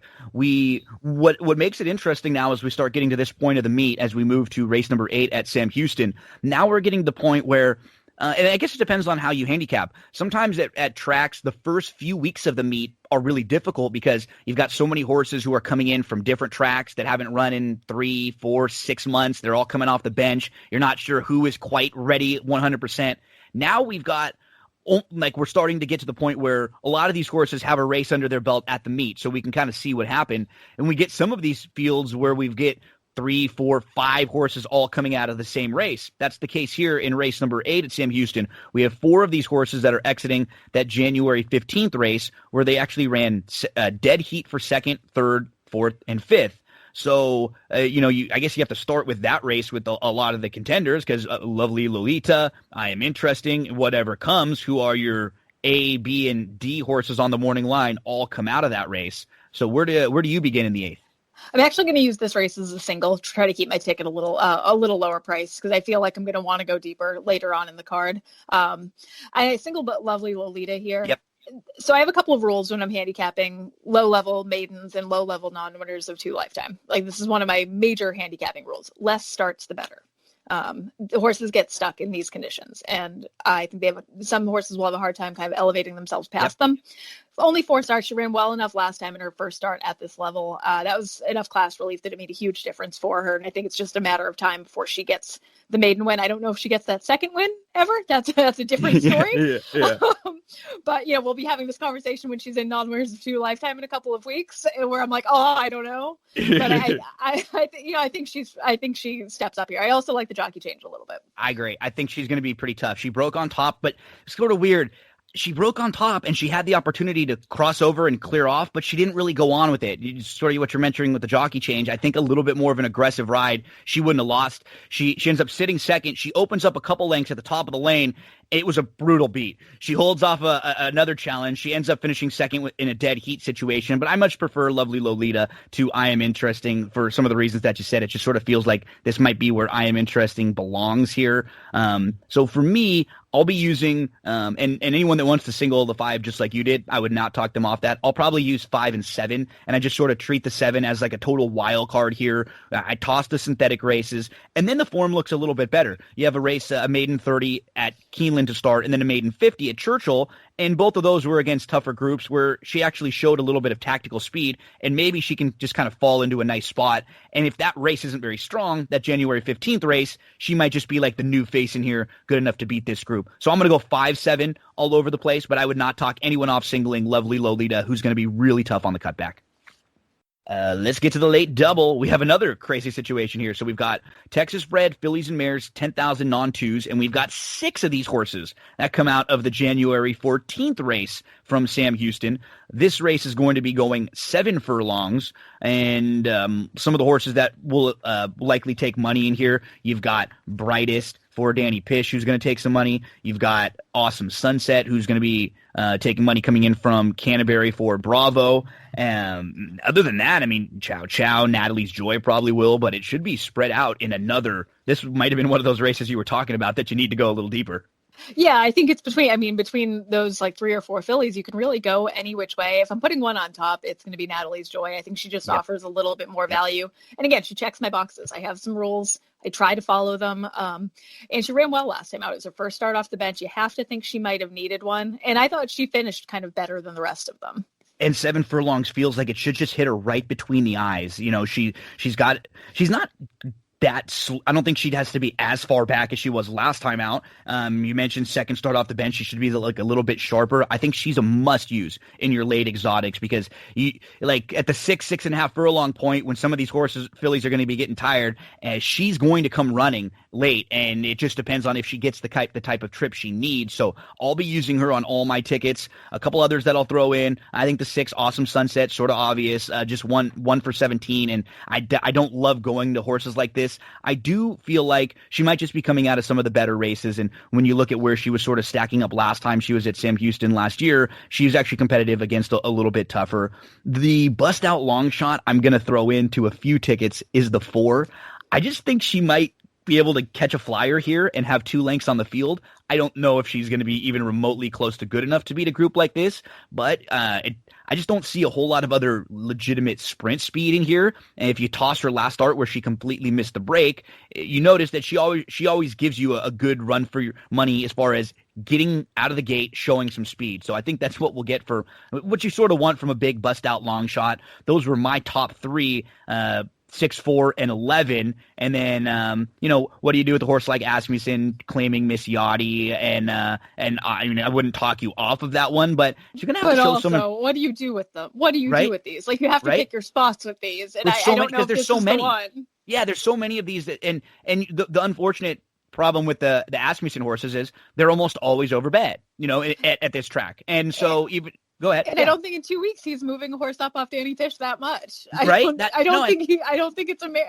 think this horse is going to become a world beater in 2 weeks. And there wasn't like legitimate trouble or excuses in the race to where we could just say, oh yeah, she could be a contender right back. So she's the type of filly that if she beats me, I'm okay with letting her beat me. And I can go 3 or 4 deep in this race, spread around, because I don't like defensively using a chalk that I just don't really love. So yeah, I agree with you. Like you have to handicap a lot of these when you're playing your pick 4, pick 5 sequences, you have to take a stand, and you can't just go like ABC every race. This is one where you and I look around and see a few others. Like, I'd prefer Brightest over her, who she faced on January the 14th, and I just thought Brightest was better, and Miss Yachty didn't have very many excuses. I'd prefer Chow Chow over her, who I think you can excuse the last race. It was on a good track, and you can sort of just key off of Chow Chow's race before that. So at a short price, she's not one that I need. Fair enough.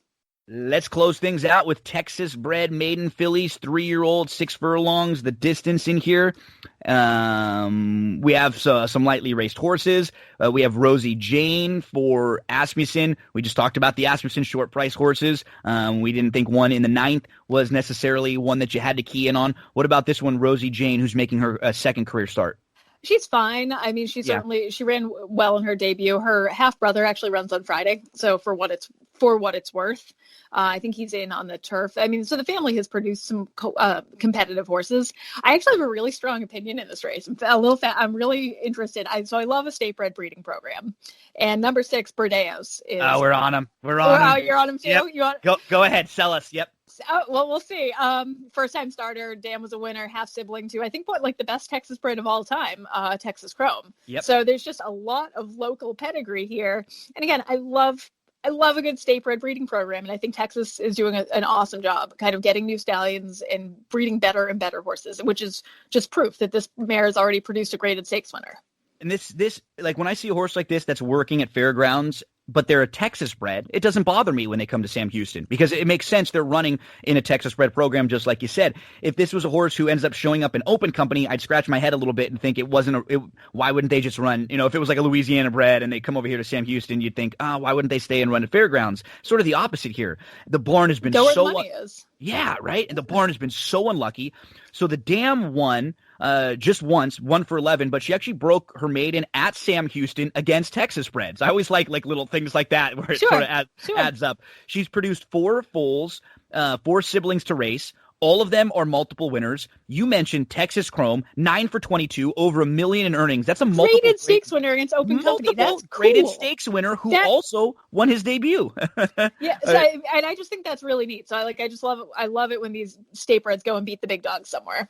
And then the 3, also rans of the siblings. You've got Patron Margarita, who was 2 for 8, 222,000. That's a grade 2 winner who also won her debut. Horse. You've got half to Pink Stiletto, who was a 5-time winner who earned 50,000, and half to Margarita on the Rocks. I had a frozen strawberry one last night. No rocks for me. 4-time winner, 36,000. So, I mean, that's a nice little pedigree for a Texas bred horse for a barn who's 13% with first timers over the last 5 years. So, you see 9%. I'm talking about a 5-year sample where this barn has been 13%. I think I'll play one ticket where I single the 6, and that. I usually play like two different tickets and can maybe key in on the opinions that I like the most. I think this would be one where I could single, because it's sort of on both ways. It's nice when you can single a horse in the last race, because then you can sort of play okay, let me get there. Let's try to get there. And horses who I like, who do I want to use on my ticket to get there? And I think, I'll play one with the 6 here. And I think we're both in a little bit of trouble with the way things have been going for me. We're going to get a great effort and a strong second place finish. So we might want to do an all over the 6 exacta here too.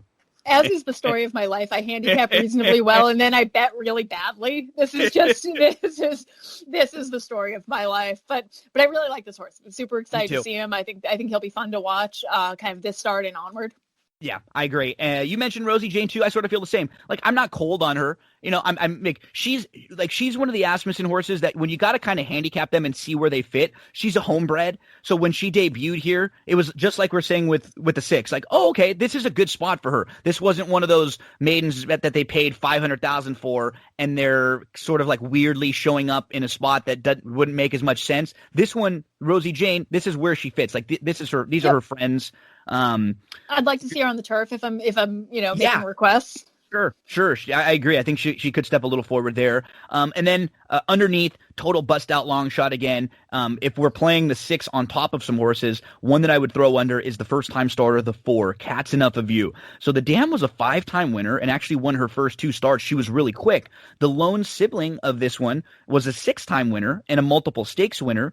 And this barn, is not a barn that wins a whole ton recently, but when you look at the last few years, they've had 8 first-time starters, and they actually won with one of them. And the one that won was at Delta at 51-1. So, you can lose a lot after you win with one at 50-1, and you're still going to be in the positive. So maybe, if you're able to single earlier on in the card and you just want to have one crazy long shot to end your pick 4 or pick 5, that would be one I would recommend throwing in Cat's Enough of You. But it feels like Jessica and I will probably be tied a lot to the first-time starter Berrios here in the last, who just looks to be very, very well spotted for Calhoun.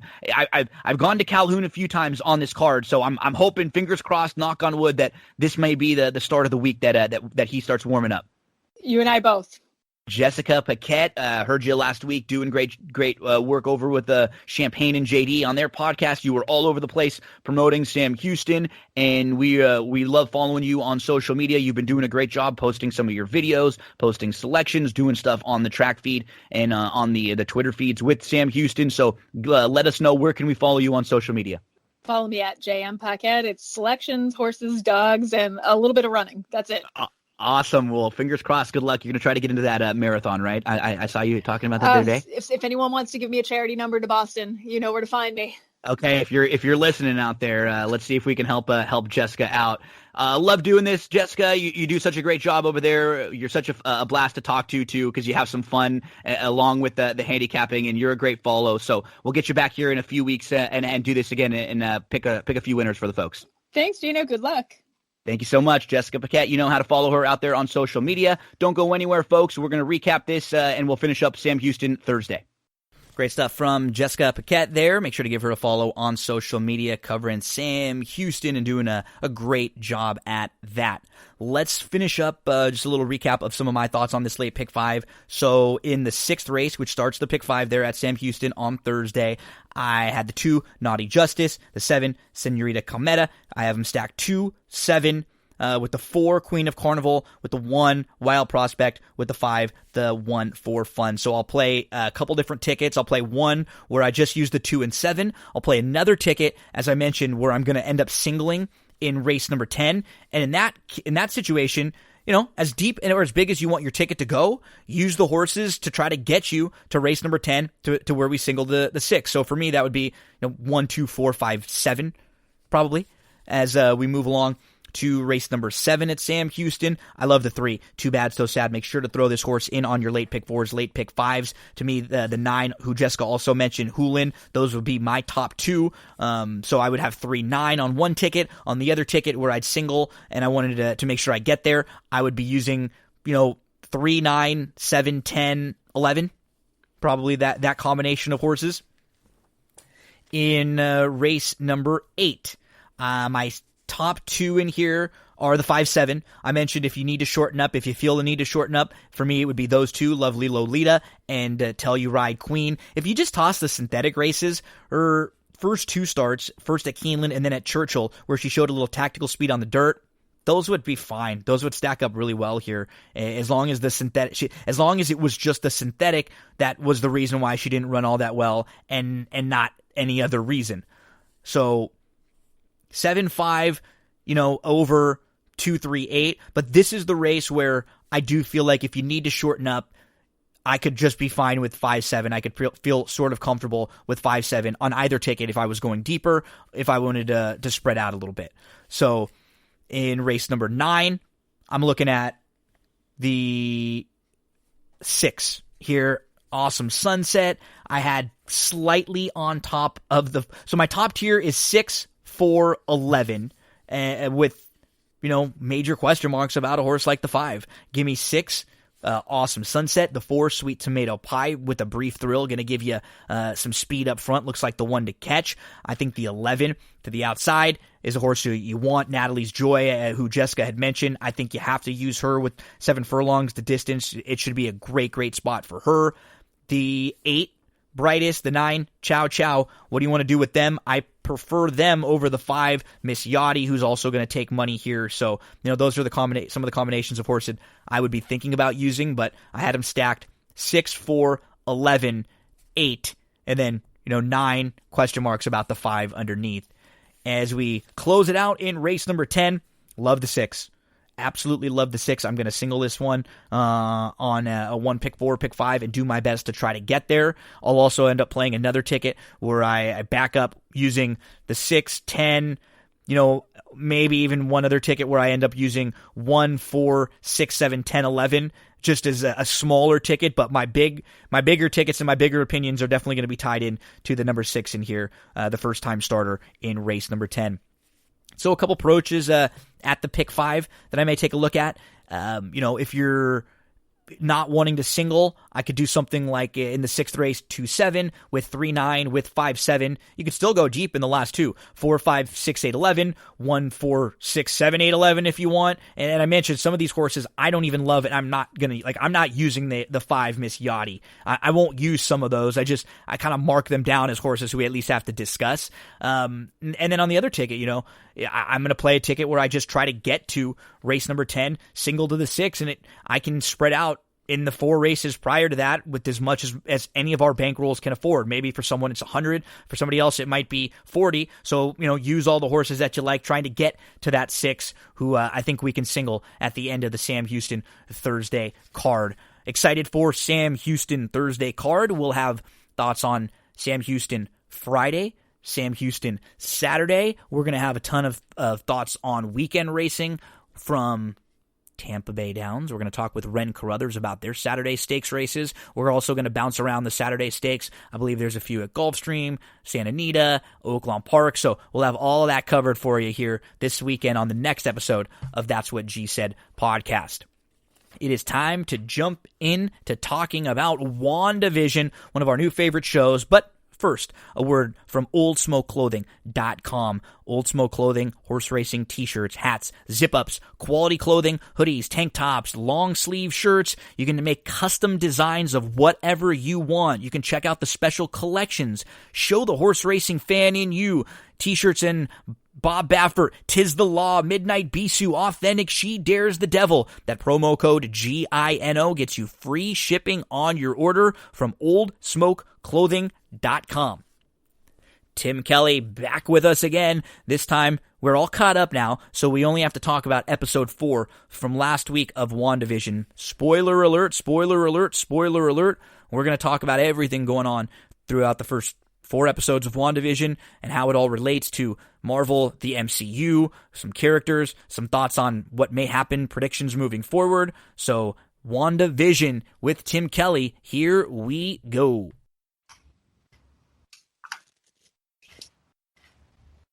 It's time for WandaVision on That's What G Said podcast. We are back to talk about episode 4 of WandaVision, titled We Interrupt This Program. Spoiler alert, spoiler alert, spoiler alert. Tim Kelly joins me, and we are going to talk about everything that happened in episode 4. We're also going to talk about how it relates to the greater MCU. We're going to talk about some maybe predictions moving forward, some of our overall thoughts. So if you aren't up to date on WandaVision, you might want to wait till you get to episode 4. But the first thing I wanted to say, Tim, to anyone that maybe is listening that didn't keep going, maybe you watched episode 1 or maybe episode 2 and you said, I don't like the tone of this, or what is this weird sitcom stuff? Please stick up until episode 4 because things really, really change, and we got this open and we got to feel like a 30-minute Marvel movie. Oh, yes. We finally realized the true potential for the show. It's starting to pay off and do so in dividends, I'd say.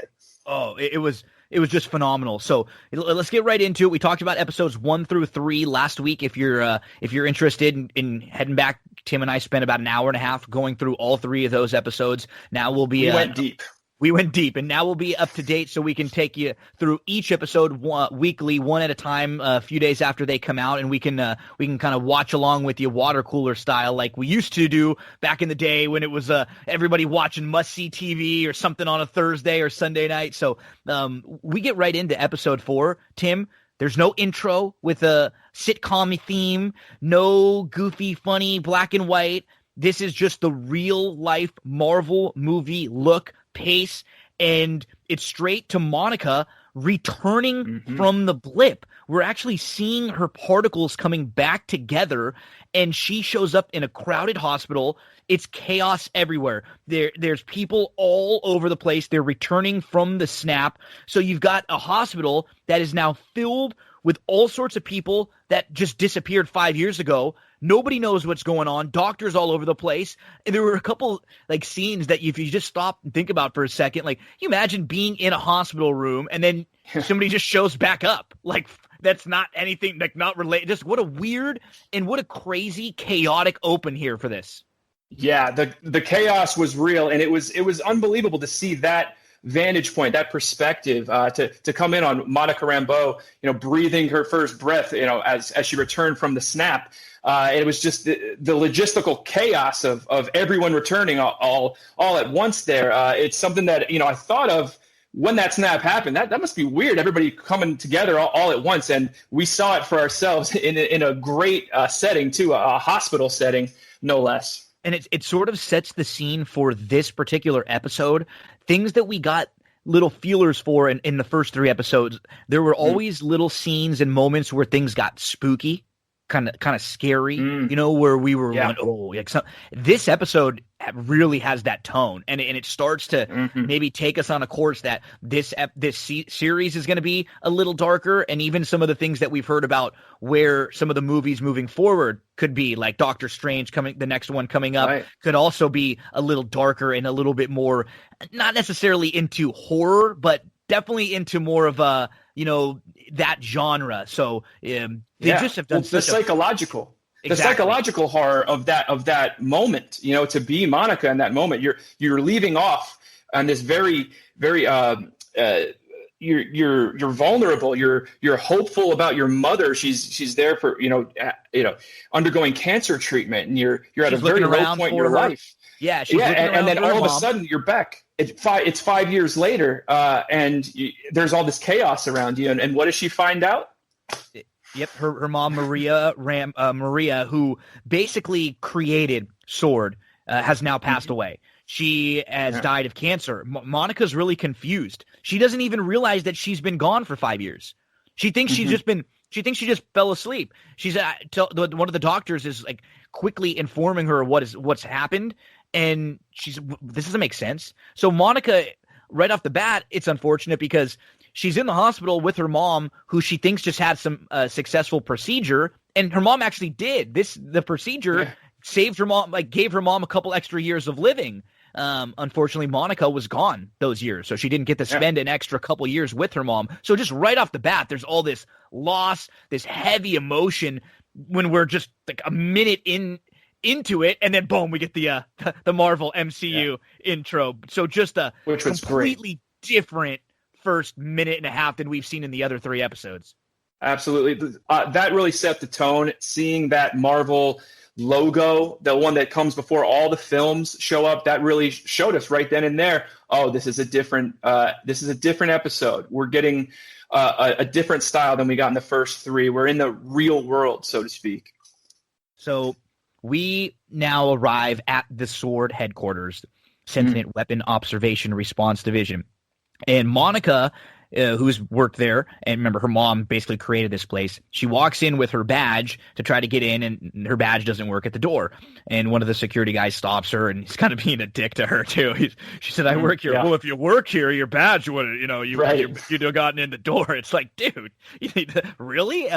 Here comes acting director Tyler Hayward, who helps her out and kind of speeds her up. But there are some interactions immediately between the two of them where he says, acting director, because there's going to be a little bit of awkwardness there with them, because with Monica's mom being gone now, the next logical person to run S.W.O.R.D. would have been Monica. Right. Yeah, and that was a great little kindness and a little bit of a tidbit on his character, tipping his hat to who that character was. The fact that he gave her that acting director and not just, not just that being the ego guy, calling himself the director. He was kind to her. He was dealing with the situation as a friend would, Mm-hmm. Yeah. So 3 weeks back, since the blip, she's the first of the people that have actually come back to work from the blip. Everyone else is still like figuring out their lives, and I don't think they're mentally ready to come back, but she's a little different. She just wants to come back and work. Tyler is getting her up to speed on everything. Sword has changed a little bit. The world is not the same as you left it, he says to her. Space is now full of unexpected threats. She responds, it always was full of threats and allies. So, I mean, we just know right away, like, she is smart. She's badass. She got a good head on her shoulders. I mean, she literally vanished. 3 weeks later, she's back, and she's already, like, thinking straight. Right. Yeah. So this is when he kind of mentions that her mom built the place Sword, and that Tyler had to take over when Monica disappeared. Maria got sick. There was nobody else around. It was sort of by default that he took over. Yeah. He doesn't want there to be any awkwardness between the two of them. So, that's why he had mentioned acting director before. And he says that based on her mom's previous rules, she has to be grounded for a while now after the PTSD she's probably dealing with and what she's just been through. So it's protocol. She has to just kind of be a chaperone and a babysitter right now. They need her to go deal with an FBI missing persons case in Westview, which we find out is in New Jersey. So just some like filler here to kind of sort of set the scene a little bit, and we sort of establish the relationship between them, who this guy really is at Sword, how this happened, how he took over. It all just makes sense. It's just a few lines of dialogue just to kind of get us a little bit more up to everything going on with them. And then, I mean, there are so many great parts of this episode, but immediately once we get to Westview and we run into FBI agent Jimmy Woo, Randall Park, who is one of those scene stealers. He's so damn funny. He's hilarious. If you haven't seen him in some of the other stuff he's done, like Veep is one thing where he's really, really great, and you see him all over the place. He's a stand-up comedian. He had a funny movie on Netflix last year where he, best believe I punched Keanu Reeves. He was rapping in it and stuff. He's just phenomenal. So he's here, and he comes out, and right away, what's a cool throwback to the last time we saw him in Ant-Man? He's doing the card trick with his fingers. He's learned it. Yeah. The one that Scott Lang taught him. Absolutely. Yeah. That was such a great little Easter egg and a nod to his character and the history there. That's the beauty of these shared universes. We can continue with these little side characters that are gems and bring them back and give them front row center or center stage, really, to kind of, take the reins on the story for a little while. I loved it. Me too. Just phenomenal. And then we get this really weird interaction where Monica arrives outside the town. She's talking with Jimmy Woo, who's sort of letting her know what's happening. And they have a little conversation before they walk over to a local cop car. And this is the Eastview cops. And this reminded me a lot of like It, like Pennywise, where some people see what's going on and others don't. Where it's like the adults don't even notice the clown or all the weird stuff happening, but it was over like time they'll forget. Yeah, they lose. That's part of the spell. Yeah, something, and this was very much like that because Monica and Jimmy walk up and they see the Westview sign. I mean, they're standing right in front of it. They're standing right in front of a town, and these cops are telling them that Westview does not exist. They say they're from Eastview. There is no Westview, and it's what? Like, why don't they see this? It's Eastview seems to imply that the existence of a Westview, right? I mean, they're standing right next to the sign. There were signs on the highway, off the highway, as Monica was driving there, that said Westview. Yep. So as far as we can tell, there's definitely a Westview. So it seems like there's some type of a selective amnesia going on. Also, a couple cool things that you just like really notice when they're standing in front of the Westview sign, things that I picked up and I was reading in some other recaps and stuff, just the WV, you really notice the big WV for WandaVision. And then in the middle, I just got that. And then in the middle of it, right? So Westview, it says TV. The letters TV right at the end of West and then the beginning of View. It's just like you just see TV. So you almost see like WandaVision TV on the side, and you're not even like looking for it. It kind of smacks you when you rewatch a few different times. Just so many little things that they put so much freaking time and effort into that I love. You pick up on some, I pick up on some, everyone else who's writing and doing recaps and stuff picks up on a few different ones here and there. So Jimmy is letting Monica know all about the case, and he tells them that he's tried calling all the residents in Westview. He's up to the D's at this point. Nobody's answered the phone. So they can't reach anyone inside, and a lot of people outside have some sort of selective amnesia is how they refer to it. We got a really cool little back and forth here where Jimmy said, this is not a missing persons case. This is a missing town case. Right. And Monica says, well, why haven't you walked inside to investigate? He responds, because it doesn't want me to. You know, and so Monica then has to go get the drone helicopter, as we're wondering why, and they're asking, why do her and Jimmy see Westview and sense Westview, and the cops that they just talked to don't? So this is a very like horror movie type scene setup here, where like I said, it made me feel a lot of it. Oh, definitely. And I liked that Jimmy around that moment, he said, you can feel it too. And she kind of gave him a nod. Nobody's supposed to go in. It's like a force field or something. And it's like, I think she also mentioned that her theory was that anybody that was connected to Westview, they can't see it anymore because they're now like under the spell, I guess. But because they didn't really have a connection to Westview, they can be aware of it. They weren't, affected by the initial spell that's taken this whole town. So Monica gets a drone helicopter, and she flies the drone helicopter straight ahead, and it just disappears. It goes right through the sky, and then boom, like just disappears. So she walks up to the point of where it had disappeared, and she's going to investigate, and she walks up to this energy field, and Jimmy, he's warning her a little bit, but she reaches out and her hand goes through, and now we're getting these poltergeist like feels like in and out of the TV, like when you get the little girl gets sucked into the TV through the static, and you're seeing her hand back and forth through the static, and then all of a sudden, boom, Monica just gets sucked in to Westview. It seemed like Westview. she was drawn. It seemed like she was drawn towards it, either through her own curiosity. She couldn't resist it. Yeah. It's a good way of putting it too, which is another like very scary movie trope. The light or something calling you that you're like forced to, like all these little like underlying things that reminded me of scary or psychological thrillers as you mentioned.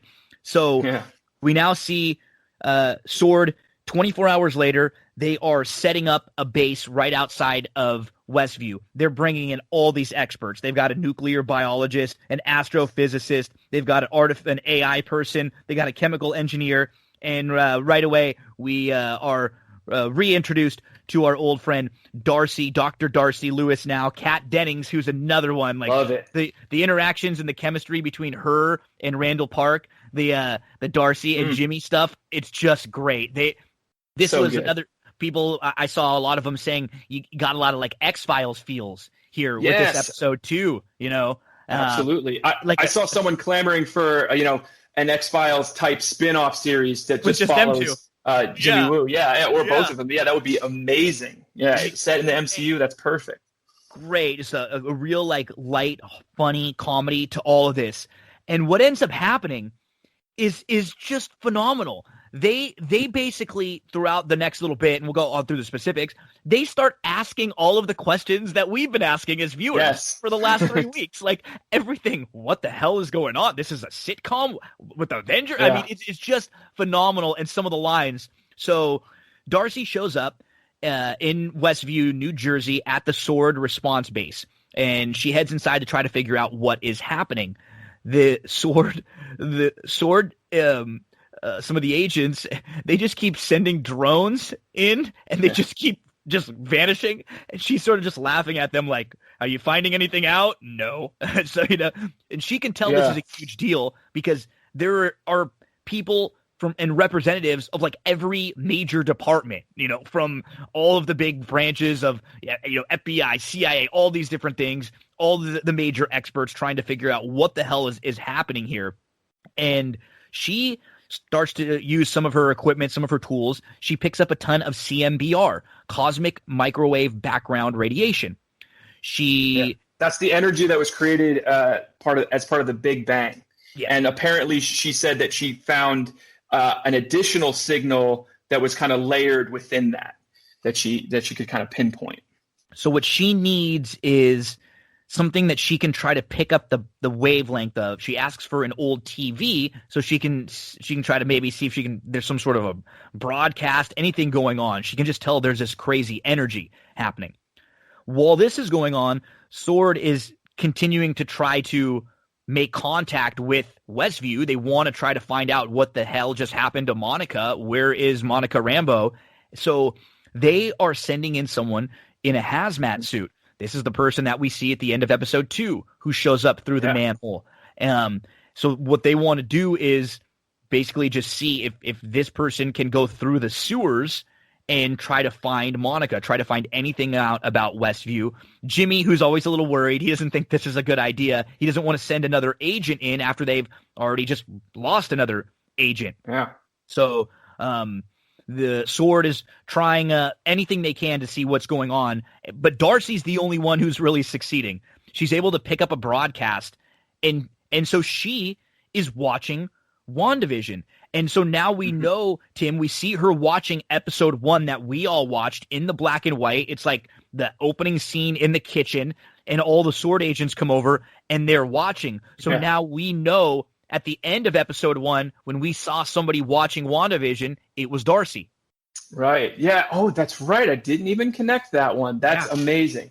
I loved how the whole thing just kind of it recapped what we'd already been through, but from the alternate perspective, and that just gave us this new context for everything. It recontextualized the first 3 episodes and made it make a lot of sense. And I gotta pat myself on the back just a little bit for the hazmat guy thing. I hit the bullseye with that prediction last week. You nailed that one. I loved it when I saw that. As soon as I saw them, for yourself. Yeah, I really did. I physically patted myself on the back when I saw that on my TV. But I love the idea there that when stuff passes over into Westview, that it kind of changes. They use the term production design. It matches the production design of what's going on in there, and I thought that was just fantastic. Darcy even asks about Vision. She sees Vision in the broadcast, and she says, "Wait, there's a lot that's happened in the last few years, but he's dead, right? He's not blipped. He's dead." So she, why can she see him? And as Hayward and some of the other Sword agents are asking more and more, she doesn't know any more than they do. The director keeps asking her questions. All that she knows is her tools picked up the CMBR, and with the broadcast frequency, she plugged in the TV, and now this is what they're watching. And then we just get some hilarious stuff here. Jimmy, so you're saying the universe created a sitcom starring 2 Avengers, which is love that line. Just funny as hell. And Darcy, she sits there and she ends up watching the whole show. She's documenting things, and that's when we sort of see that moment where the end of episode 1, and that was her watching it.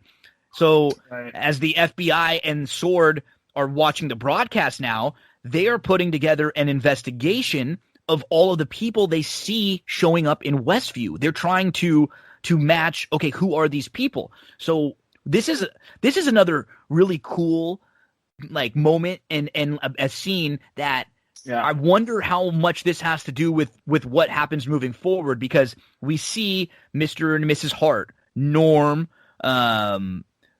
Beverly, Herb.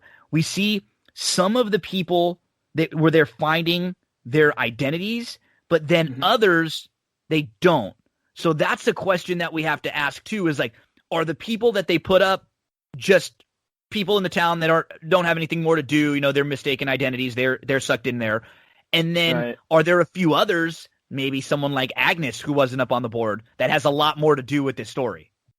Yeah, they could be pulling some strings, I think we find out a little bit later, we'll cover it, but I think we find out that, Wanda is behind stuff here, but, are some of these people pulling her strings or pushing her in directions that, she wouldn't be going on her own? I think that's a big question for that. And yeah, who knows what some of those people are? Are they victims or are they, bad actors here? And I think it probably has something to do with the hexagon clue. There was a hexagon shape that they also put on the wall as part of that same montage where they were, finding different, IDing different suspects. So big I think whiteboard and everything. Yeah. Yeah. There's something about that. Hexagons are the shapes that beehives make. I don't know if that's significant at all, but there's a beekeeper. So there's something going on there, I have to assume. But only time will tell, I think. So now Darcy freaks out because she notices that Monica is on the TV. They're watching WandaVision, and now Monica Rambeau shows up, and Jimmy's there with her. She doesn't look to be harmed, but she seems like she's a normal part of the town. She doesn't look like she's like they're asking, is she playing along, deep cover? And then he says, playing along with who? With what? Is this an alternate reality, time travel, social experiment? It's a sitcom. She's in character.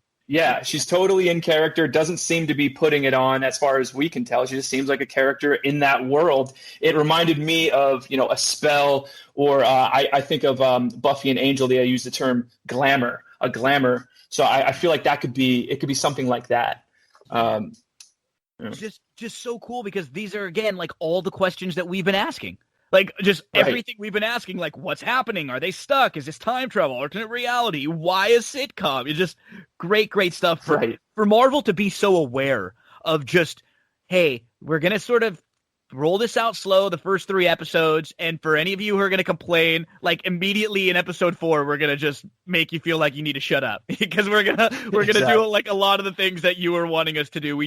This is not a movie. This is a show. So you got to remember, it's like a little bit slower of a pace and it's a longer drawn out thing.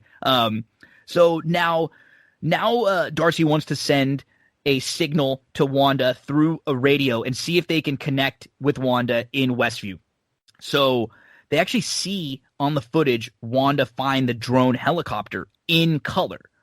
So what the next plan is Darcy sends a signal to the radio in Westview, which we see in episode 2 when they're at Dottie's place for the talent show committee meeting. And this is when Monica shows up on the broadcast again, and she introduces herself as Geraldine. She didn't even really know why or who, or that she was Geraldine. And remember, when we're watching episode 2, we hear on the radio, and it's Jimmy. We didn't know whose voice it was. We just heard somebody talking through the radio.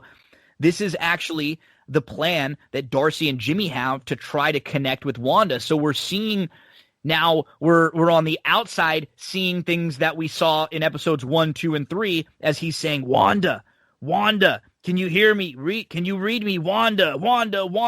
Who's doing this to you, Wanda? I'm here to help. Yeah, that was that part gave me chills, to be honest, seeing it from that perspective. There were a lot of moments throughout the episode where literally they just tipped their hat at where they were going with it, and then you just go, oh, that was that moment from last episode, and it all clicks together. I mean, as soon as earlier in the episode when Monica took out the drone, as soon as you see it, you're like, oh, that's got to be what that toy helicopter was. And this was that moment. As soon as you see him fiddling with the radio, you just know, oh, it's going to be that moment when they broke through. That's how that happened. It was him all along. It was Agent Wu on the radio. I should have recognized his voice. That was the other thing I thought. How did I not recognize his voice the first time? And what ends up happening now, Darcy's watching the broadcast while Agent Wu is trying to connect with Wanda, and it looks like for a minute or two, like you can see when that Wanda sort of hears something, and then all of a sudden, boom, it just skips. Yep. It's just like we've seen. It's like that scene. We don't see the scene with her and Dottie where it gets intense where Dottie breaks the glass and she says, "Who are you?" And Wanda, we don't even see any of that back and forth. That's just gone. Just completely removed. So Darcy doesn't see that. Agent Wu doesn't see that. And it's just the show skipping, which is, now we're like, okay, now the broadcast from this end is different. So at the moment, Jimmy and Darcy decide to give up. They go back and end up watching the broadcast. But the sword agent in the hazmat suit gets to the point of that energy force at the perimeter of Westview, basically, where he's in the sewer, and he goes through it. And when he does, the harness that had been connecting him to the sword agents just falls right off of him. So he has pushed his way through the energy force. He has pushed his way into Westview, and we see him arrive up through the manhole in Westview. It was the very end of episode 2 when Wanda and Vision were out front. They heard a noise, and Wanda did the no, and she snapped it and she rewound it. But we don't. This is never seen by the sword agents. They never see him in WandaVision, which is again, it's like, wow. So they don't see what we're seeing. There's so many levels to this. Yeah, and I love that we get to see that moment of transition. It's showing us that, I think, for the first time, really, that when something passes through that barrier, how it changes, like the production design of it. Because as he's halfway through, one half of him is this beekeeper, and the other half is the hazmat, and it just kind of it's as he crosses that threshold that it somehow magically changes. So now the broadcast, they're watching, and they're just kind of like the commentary that they have, the Randall Park, Kat Dennings, and some of the sword agents have when they're in there, is literally the commentary that all of us watching this show the last few weeks have had. Like, very meta. This broadcast has moved from the 50s to the 60s and 70s. Why does it keep switching time periods? Like, they're just asking, all they're the asking things. The central mysteries of the show are the central mysteries to those characters too. So they're like a conduit for us. They're kind of living on our behalf inside that world. So we're up to the point now where it's towards the end of episode 3 that the agents are watching Wanda about to have the kids with Monica, quote unquote, Geraldine, helping her out in the house. And just so many of these fun interactions with Randall Park and Kat Dennings again. They're just phenomenal. Yeah. They just really steal this entire episode together. And as they're kind of laughing and eating chips and talking about how into the broadcast they are, Jimmy and Darcy hear Monica say the name Ultron on the broadcast to Wanda. And Wu immediately stops and questions that. Did she just say the name Ultron? Has that ever happened before? A reference to our reality? Which is like a goosebump moment now too, like hairs on your arm standing up, because now they're watching this and realizing, okay, there's like Wanda maybe isn't trapped, maybe she's doing this, and then as soon as it gets awkward again, boom, no awkwardness, end of the broadcast, we go to the credits, it's Wanda and Vision sitting on the chair. We don't get any of their awkward interaction. We don't even get anything with Vision coming back in and talking to Wanda afterwards. It just skips that part immediately. And Agent Wu and Darcy are trying to rewind the broadcast. They're trying to see what they missed. They can't find it. Anytime there's one of those intense situations with Wanda where she skips through or where she rewinds, they don't get to see any of it. But we do this time, Tim. We actually do get to see what happened with her and with Monica Rambeau, quote unquote, Geraldine. And right as Agent Wu and Darcy are watching the program, and it gets cut off and everything. Right after that, an alarm goes off too. So the tension's very high, and that just adds to it right in that moment. We're wondering what the hell just happened. But we do get to see that moment, and I'm glad we did, because I really wanted to see what the hell happened last time around. But we're brought back into the world with Wanda and with Monica, and they're having their confrontation, so to speak. And I love this moment where we're back in TV land, right? We're in that 4x3.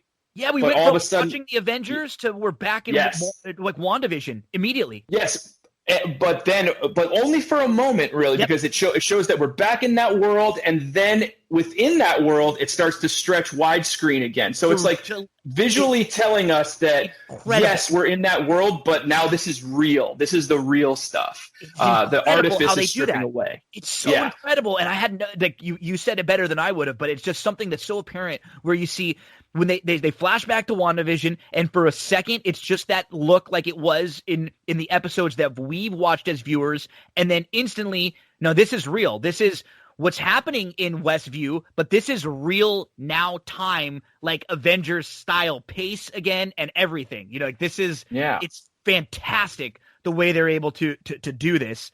And we get the scene where Wanda and Monica, we didn't get last week, sort of the middle part. Wanda says, "Who are you, Monica?" "I don't know." She asks Monica, "How does she know about Ultron?" And Wanda, she says, "You are not my neighbor. You are not my friend. You are a stranger, an outsider. And right now you are trespassing."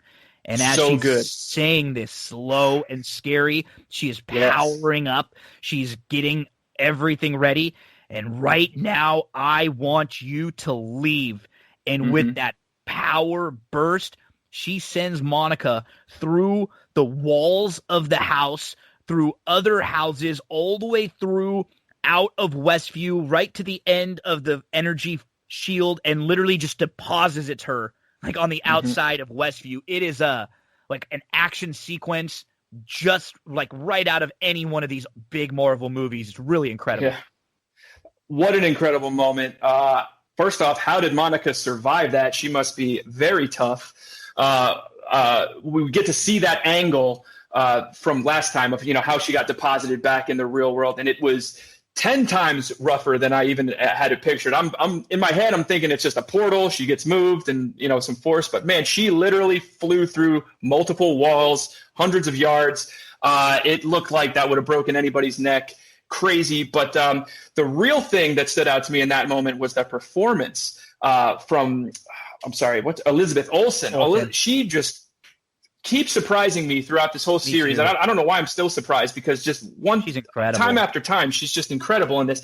The amount of sadness, fear, and just blood-curdling rage that she kind of channeled in this one moment. And the special effects that they included in it to highlight her powers, it just worked so perfectly together. And there was a moment right after it happens where she kind of comes to her senses. She feels sad about it, maybe even regretful. She doesn't want to be a bad person or a villain. She undoes everything with her magic. She fixes it all, and she goes back into her TV fantasy world. And you gave a bit of info last week, which I think anyone that's just watching this, it's literally 15 minutes, so you'll love it. Throw on those little Legends episodes that Tim mentioned on Disney Plus. There's 7 minutes about each character, honestly, and all it does is it's just a compilation of their history throughout all the Marvel movies. And so it gives you just, where did Wanda show up for the first time, all the stuff that she's been through. This is a woman who has been troubled, man. She has had like a tough life. She's not a bad person. She wants to do what's best. She just wants to live a normal life, and she feels like everyone's trying to take that away from her. And that's where when she snaps, and that's when she does things that are evil. And we see Monica lying on the floor, unconscious, and we're back into the outside of Westview. But right before that, we get maybe one of the creepier scenes. Vision walks back in as Wanda is cleaning up her mess, and she makes everything go back to normal. We don't really see Vision very much, though. He's just sort of off in the background. We can't really get a good look at him. He's out of focus. Yeah. He's out of focus, too. The next time he walks back in, Vision is now the dead version of Vision. What he looks like after Thanos had taken the stone right out of his head. He's lifeless. He's gray. And Wanda actually sees him as that for a moment. So now we've got all these questions like, is this some sort of is her power slipping? Is she not able to control this all the time? Is this just like the emotion coming over? And then there's a bunch of other interesting hypothesis out there as if like this might be a different person, a completely different, superhero in this play. I mean, there's a lot of ways you can go with this, but it was, again, on the theme of this episode, scary to see like a lifeless, dead Vision, and even his like voice was a little slower. Even when he was talking, it was just it was creepy. It's creepy. It was super creepy. It was a very effective jump scare too. It was all done in the editing back and forth. You're kind of brought back to this moment of normalcy a little bit. Wanda just undid all of her damage. She goes back to the kids for a moment too. She has a little moment where she gets recentered. She goes back to the kids and she lets out a little smile. So it's like you get the sense that, okay, she found her center, her happy place again. She's leaning back into this fantasy world. The children are a big aspect of that. And then you have Vision enter in that background. She goes to talk to him, and then when it cuts back to him, that it goes from like a long shot to a kind of a close-up, and that close-up is just as shocking to her as it is to the audience. I mean, I gasped when I saw it, and she as a character, she looks away, she can't look at it. Yeah. When she looks back, he's totally normal. He's back to normal. It's a great moment. You feel like you've seen a moment like that in a lot of scary movies before, but this just had an underpinning of real emotionality to it. Just because of this is her dead love right here, and we know that it's true. We don't know exactly what's going on. Is this just like you were saying? Is it somebody pretending to be Vision? Is it she created a fake Vision, and then it's reminding her of what the reality of it is, and that's just shocking and super sad. But at the end of the day, it's like this is the core of why Wanda is where she is right now. This loss of Vision and being confronted with it in that moment is like the worst thing that she could have seen it at that moment, because she was so vulnerable. And it just reminded her of the bleak, stark reality that she was living in. So Vision tells Wanda that they don't have to stay. They can go wherever they want. And Wanda very, like smiling, but in like a smile seriously way, like a kind of like a creepy, like, no, we can't. A little sinister. This is our home. Don't worry, darling. I have everything under control. That's the line right there. That's the line. It's a big answer moment, right? Because what have we been asking so far? One of the central Who's in control? Mysteries. Yep. Right. And she just told us. So. And that was, again, I'm just getting goosebumps talking about it too. Yeah. I have everything under control. So we then see Monica. She wakes up outside of Westview. She's like shaking. She sees Agent Wu and she says, Wanda, it's all Wanda. And we flash back to WandaVision. Wanda and Vision each grab one of the kids to sit down as the happy family. They decide what they're going to watch for TV tonight. What are we going to watch? But we get like another little moment where, as Wanda's trying to make everything so happy and play everything off like it's great, she walks off with the first twin, and we see Vision.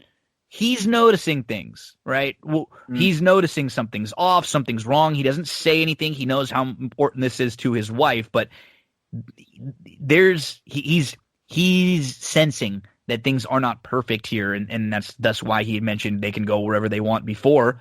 The last thing we see of this episode is Wanda and Vision on the couch with the twins. I mean, Tim, we got switching perspectives.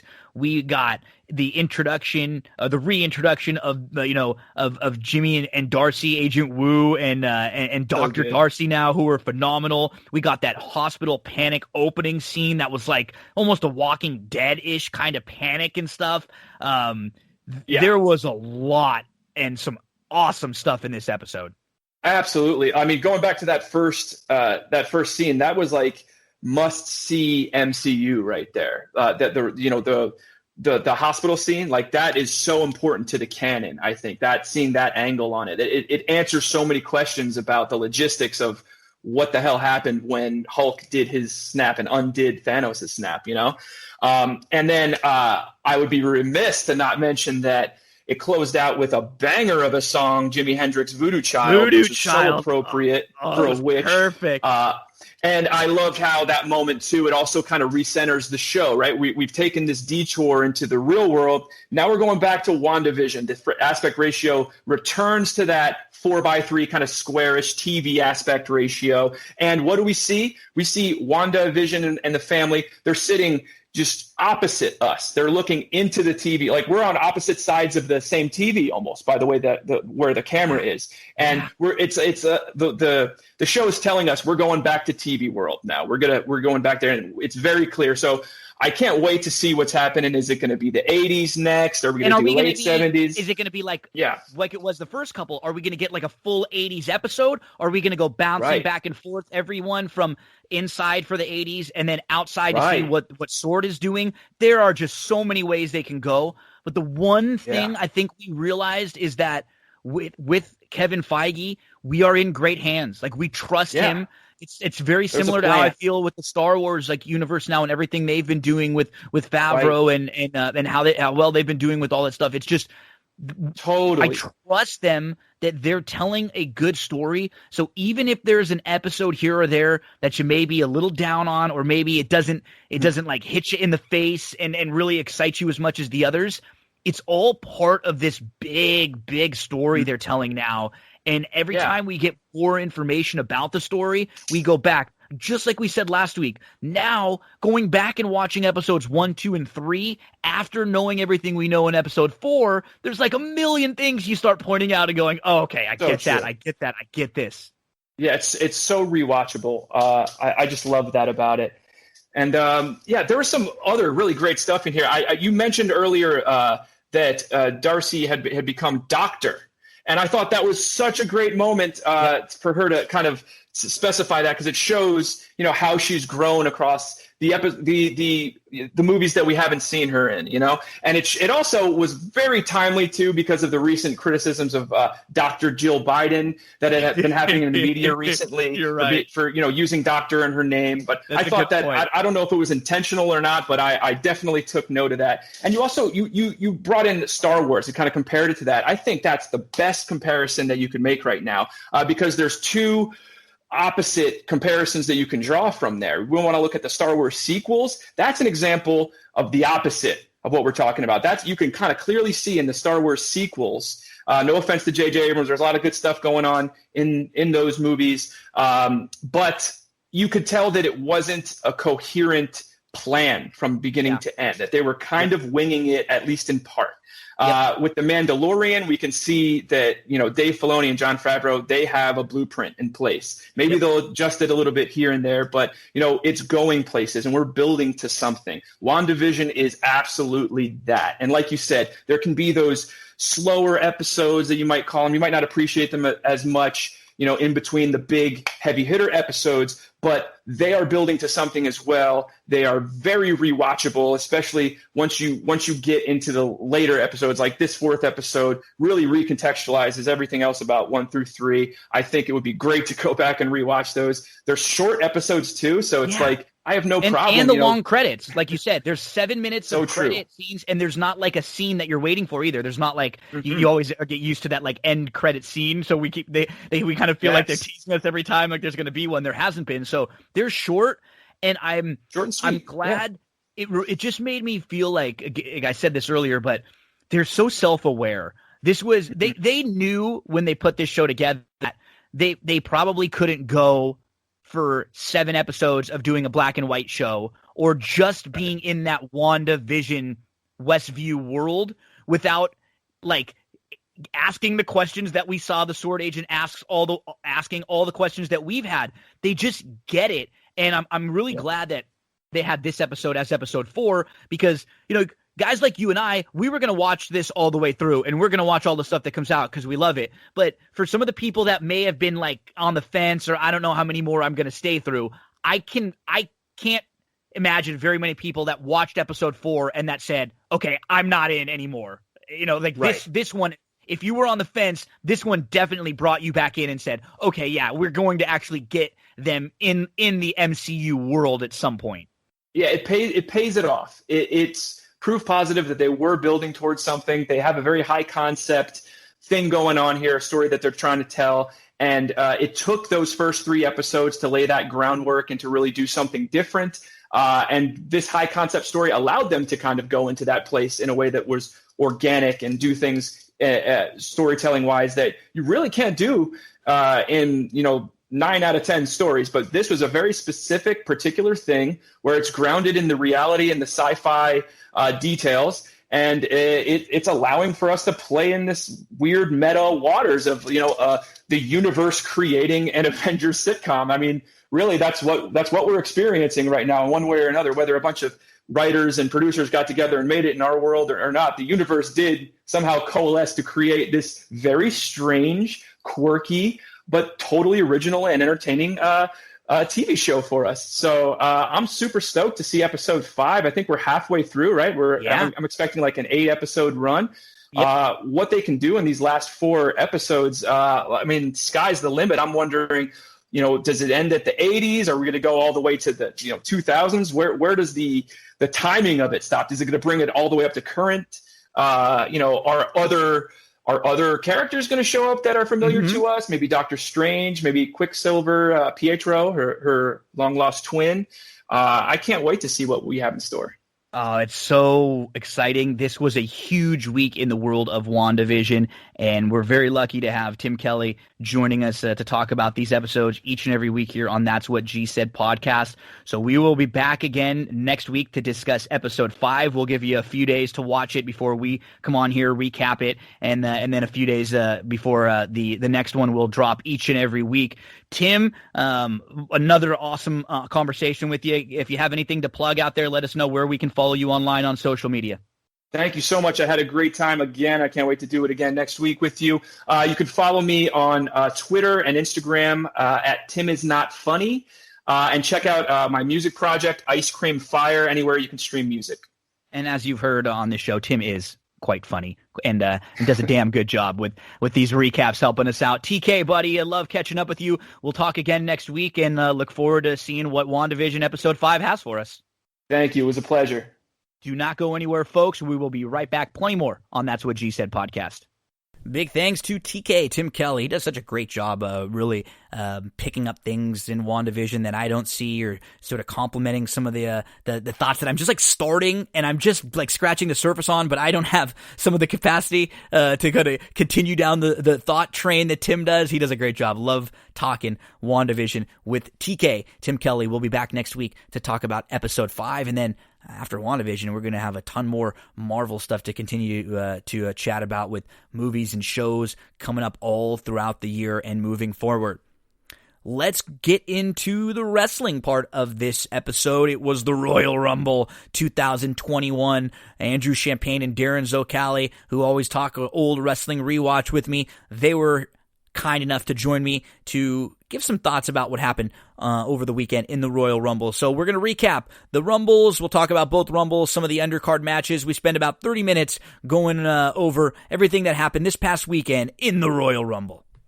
On the heels of the 2021 Royal Rumble, had to get the boys from the old wrestling rewatch back to discuss some of our thoughts, things we liked, things we didn't like, and just what went down last week, just a few days ago. We're recording this on Tuesday night, so the Royal Rumble was on Sunday evening, and then Monday Night Raw Monday night, so we got to see some things sort of move forward and maybe get an idea of where we will be headed. Darin Zoccali, Andrew Champagne, join me. We talk about the 2021 Royal Rumble, 2 Royal Rumbles, guys, and DZ, I think, for me at least, I thought the show, the results of the show all make a lot of sense. The Royal Rumble winners and even like what happened at the end, I enjoyed. I just think there were some parts throughout the Rumble that didn't make a lot of sense. There were some people that we may have been expecting to have big runs that may have kind of head-scratchingly been just eliminated in a nondescript manner. So maybe some things about how we prepared the meal, but I guess the overall finish and the product, like, I was entertained with the show, and I don't mind either of the Rumble winners and where we'll be moving forward. So in that sense, I was okay with everything. Yeah, I actually completely agree with your sentiments. So essentially, I am pleased with the end results I'm just not thrilled with how we got there. I thought the show was okay. I guess maybe because it's such a big show each year, maybe I was expecting a little bit too much, and while still forgetting that we are in the midst of a pandemic and there's still not a live crowd there, and maybe WWE is not going to do certain things that they might have done had there been, 40,000 people at Tropicana Field or wherever, the Royal Rumble was going to be. There's a few things that bothered me throughout the night. The Roman Reigns match I thought was excellent until the end. With the handcuffs. Yeah, which is unfortunate because it was nobody's fault. Those guys worked their asses off. Yeah. It just was it's funny, and I was thinking about that too. We will get to Andrew in just 1 second. Just to piggyback on that point, is like I so much would prefer those kind of things to not be like leaned upon to play a heavy role in a match, because like think of just in pure like muscle memory and in pure how often do KO and Roman go out there and wrestle and do their thing every day all the time. How often is Heyman messing around with handcuffs in a really like pressure patch situation like that? Not often, right? I just trust them going out there and having a tear it down match more than needing something like that as a crutch to rely on. So I completely agree. I think that's one of the things that unfortunately stood out throughout the night. We can get to more of that in just a second. Andrew, what were some of your overall observations? Good rule of thumb here, guys. Handcuffs should never be used in two places. In a wrestling match or in the bedroom. I knew you were going there. You'll be a lot happier in life if you follow that one simple axiom. I don't know, Andrew. Don't hate the play. I hate the game. I was going to say. As I was saying, I think Andrew may have had a bad experience that we may have to hear about off the show, DZ. I've made a terrible mistake. Anyway, as I was saying, kidding aside, that last man standing match up until the finish might be my favorite last man standing match ever. I hate that stipulation with a passion that is very difficult to describe because it is very difficult to do it in a way that isn't gimmicky. You have these two guys who are both tremendous workers. Just let them work. Don't attach some ridiculous stipulation where you're bringing forklifts and handcuffs and God knows what else into the equation. Sometimes it's creative. Most of the time it isn't. And before we go any further, can we talk about the golf cart?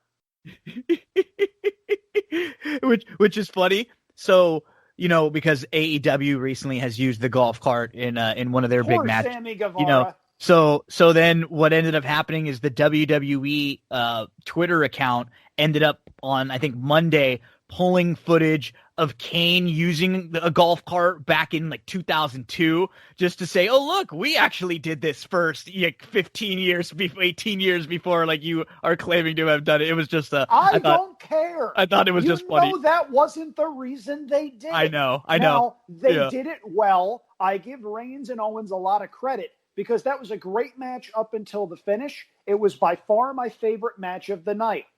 The Women's Rumble, I thought was lousy up until the last 5 minutes. The Men's Rumble wasn't bad, wasn't great. I have no problem with the winner, but the way we got there was, it was fair to middling. It's nothing I'd ever go back and rewatch, but as far as the winners go, Belair winning the women's and Edge winning the men's, I'm fine with that. I don't want to say I'm overly enthusiastic, but they were logical. So we talked about the one title match between KO and Roman. And I mean, I think it's unfortunate because Kevin Owens is doing some of the best work of his career right now. And he's just running into a buzzsaw that can't be beat. Like you can't beat Roman right now, but it stinks because I'd like to see, like, if this was a time when Roman wasn't so hot, this might have been a time that they looked around and said, hey, maybe Kevin is right for a run right now because he is really like catching fire. His work has been incredible. His mic work is great. So I'm glad we talked about that and gave him some props for that match because it was really good. And Roman just continues to look as badass as he always should have looked. Like this should have been Roman Reigns all along. And before we get away from it, I just want to add one thing. So I actually thought, when I was watching it with two of my friends, I thought that the ending of that match, I actually thought that they were very creatively planning something, because there was a moment backstage in that match where the Money in the Bank briefcase just happened to be randomly. You said that in our chat, on a table, like, and I saw that for a second, and I thought to myself, okay, kind of like an Easter egg, like they just kind of stuck it there for you to notice. Then when KO was down and Roman is handcuffed, I thought Miz was about to come out and pin KO, or just like, or it wouldn't be a pin. Get involved. I thought they were going to do something. So I started to say, maybe there's a reason that these handcuffs are stuck. And I was waiting for it to happen, and it just never did. So it's unfortunate because they worked their asses off. It was nobody's fault. But I thought they were actually planning something to happen there. And believe it or not, they actually, they got me with that, even though it was probably completely unintentional. Yeah, moral of the story, last man standing stipulation does way more harm than good. It's just hard. It's just really hard. I prefer, like, if you want to have an ending blow-off match, give me a Hell in a Cell. Give me a TLC. There's just a different ways. Give me an I Quit match. Sure, that's even a little bit better than having to count to 10, because it just slows everything down so much. So the one positive, Darin, that you and I can come out of this Royal Rumble with is that we didn't get a Goldberg win and a title match, and we didn't get Lesnar showing up at the end. So what they did with this match with Goldberg and Drew was exactly what I think was as much as they could do. Goldberg just can't go anymore, unfortunately, and he sort of looked out of shape. He probably looked, I guess, maybe as bad, and which for his age is still phenomenal, but he looked about as bad as we've seen him look. That's the problem with a guy like Goldberg, is even compared to someone like Ric Flair, who Ric Flair was fine looking flabby, like that wasn't really a whole lot different than he looked when he was in fantastic shape.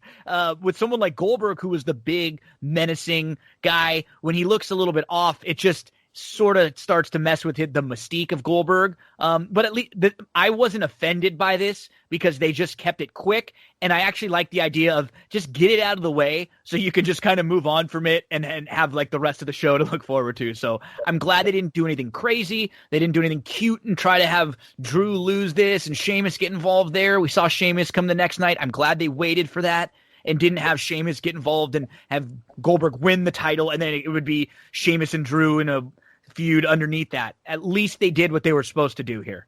Yeah, I mean, the silver lining, if you really want to see it, is that Goldberg didn't win. But the thing for me is I just don't need to see Goldberg anymore. I just don't. I mean, and listen, I understand he's a big name from years ago in the Monday Night Wars, and I admit I was never a Goldberg fan to begin with. And they caught lightning.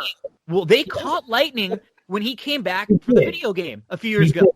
The first time he came back after that elongated trip, I didn't even mind putting the belt on him then, because his stuff with Brock was pretty good. The people were behind him. It was like a good Survivor Series to Mania type run, and then that should have been it.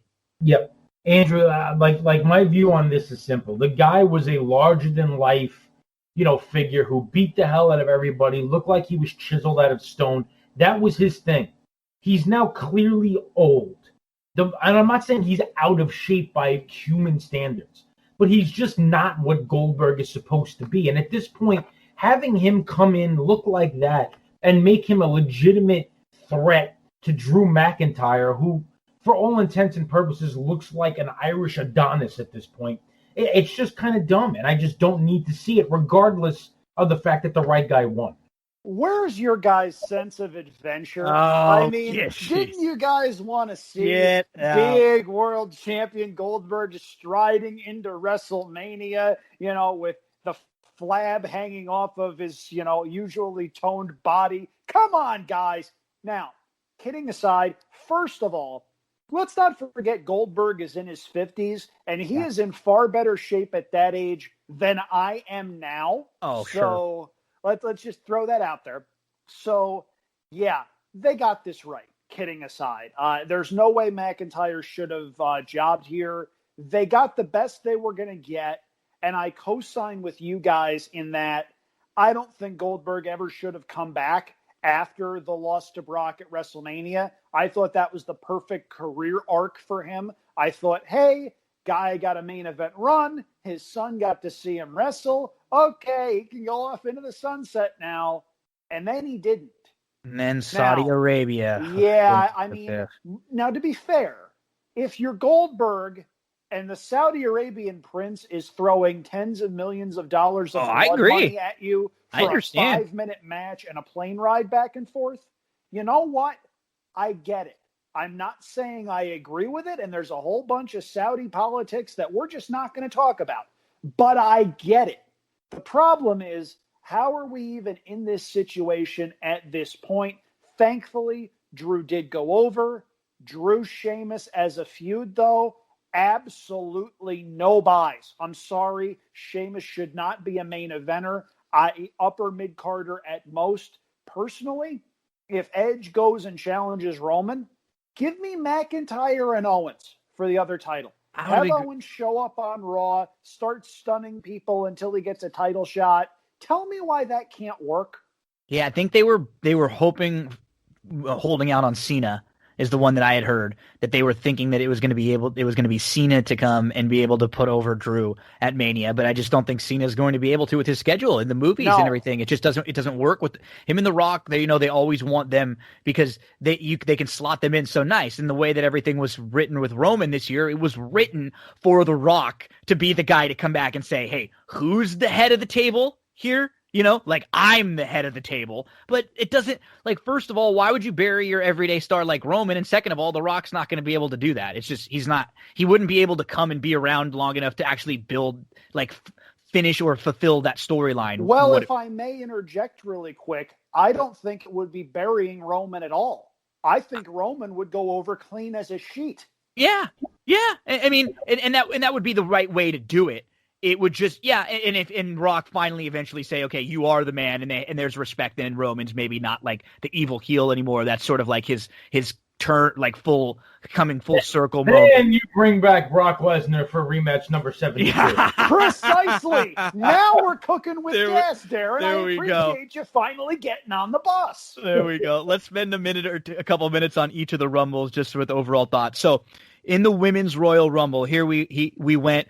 Number 1, Bayley, Naomi, Bianca, Billie Kay, Shotzi Blackheart, Shayna Baszler, Toni Storm, Jillian Hall, Ruby Riott, Victoria, Peyton Royce, Santana Garrett, Liv Morgan, Rhea Ripley, Charlotte, Dana Brooke, Tori Wilson, Lacey Evans, Mickie James, Nikki Cross, Alicia Fox, Mandy Rose, Dakota Kai, Carmella, Tamina, Lana, Alexa, Ember Moon, Nia, Natty. Okay, so for me, obviously, I thought the end sequence with this was very good. I loved the stuff when it got down to even the 3 with Charlotte, because I thought the use of Charlotte in this match was one of the best things they did in the match. Perfect. You have Charlotte be there in the final 3 or 4 every year. She never really needs to win this thing anymore, but she always can be a great tease because people don't want her to win. And then you give the opportunity to 2 girls like this who were primed to win. We all thought that it could be Bianca or Rhea if we weren't going to get a Becky or a Ronda, or some sort of big surprise like that. I loved when it came down to them too. And I think with those 2, I think the right one went over in that I want to see a little bit more from Rhea on the main roster. I think they still have a little bit to go with building her. Who is Rhea? Tell us her story a little, just like they've been doing with Bianca the last few months. So I liked a lot of that. There were just so many things throughout that I scratched my head about, like the Alexa Bliss involvement here. She felt like one of the favorites heading in. She just beat Asuka on Raw clean a few weeks ago. She was about to beat Asuka again on Raw before Orton RKOs her. She's in this match for literally seconds, and then she's eliminated. That made no sense to me, DZ. I guess that was probably like the thing that stood out most to me about this match. I personally was glad, whether or not you like the Lana Nia story, at least they put a bow on it, and at least they finished something that they had been building for a while. And so I'm glad they did that in that sense, and it doesn't like hurt Nia. And we've talked about how we don't love Nia anyway, so I could care less about that. But what were some of your overall Women's Rumble thoughts? Anything specific, DZ, that jumped out at you liked, you didn't like? Well, generally speaking, I think, and I don't want to be too rough on them, But I don't think any of the last 3 Women's Royal Rumbles have come close to the first one. And I'm not just saying it in terms of anticipation. I'm just talking about it from an overall performance execution. Standpoint. Yeah. So, that irks me a little bit. As far as the match, there was just a lot of filler in there. A lot of women that you knew had absolutely no chance whatsoever of winning the match. Even like the women that you brought back from, days gone by were not women. If you would have brought in Trish Stratus, I could have said, okay, that could happen. Like there were women you could have brought in that I could have bought. They didn't bring in those kinds of women. Alexa Bliss wasn't even in there long enough for me to call her a contender. So there might be 4. Like looking through the list, they're like Bianca, Rhea. You say Charlotte, you say Alexa. Other than them, who honestly would you think have a shot? No, not even like the Baileys of the world or someone like that who's sort of still towards the top of the division. It only felt like one of them. I don't mind with how it ended, but you're right. It was just, we've been recapping a lot of these Rumbles lately. This was one where there was a lot of entrants where when we have our little Rumble pool that we're doing, there were a lot of times where, how many times do we say, thanks for the donation? Thanks. Yeah, I'm out. Dead. Yeah. That was it. Yeah. And that's kind of what bothered me about it. It was like I couldn't even watch Alexa Bliss long enough to consider her a contender. So for me, there were 3 people throughout the entire Rumble that actually could win it. And that's just not good enough for me. And it leaves me flat. I mean, the end of the match was cool, but again, I don't want to watch an hour-long match to get a good last 4 minutes. Yeah. Darin said a lot of things that I'm in complete agreement on. The rings filled up a lot, and I'm not even talking with people who didn't have a chance to win.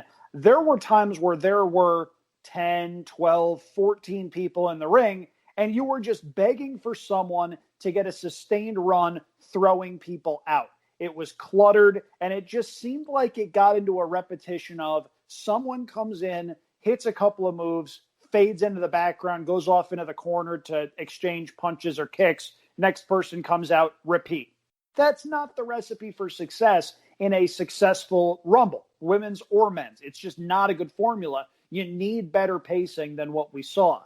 I was happy to see Naomi coming back. I liked the way they teased her elimination, and I loved the way she got back into the Royal Rumble.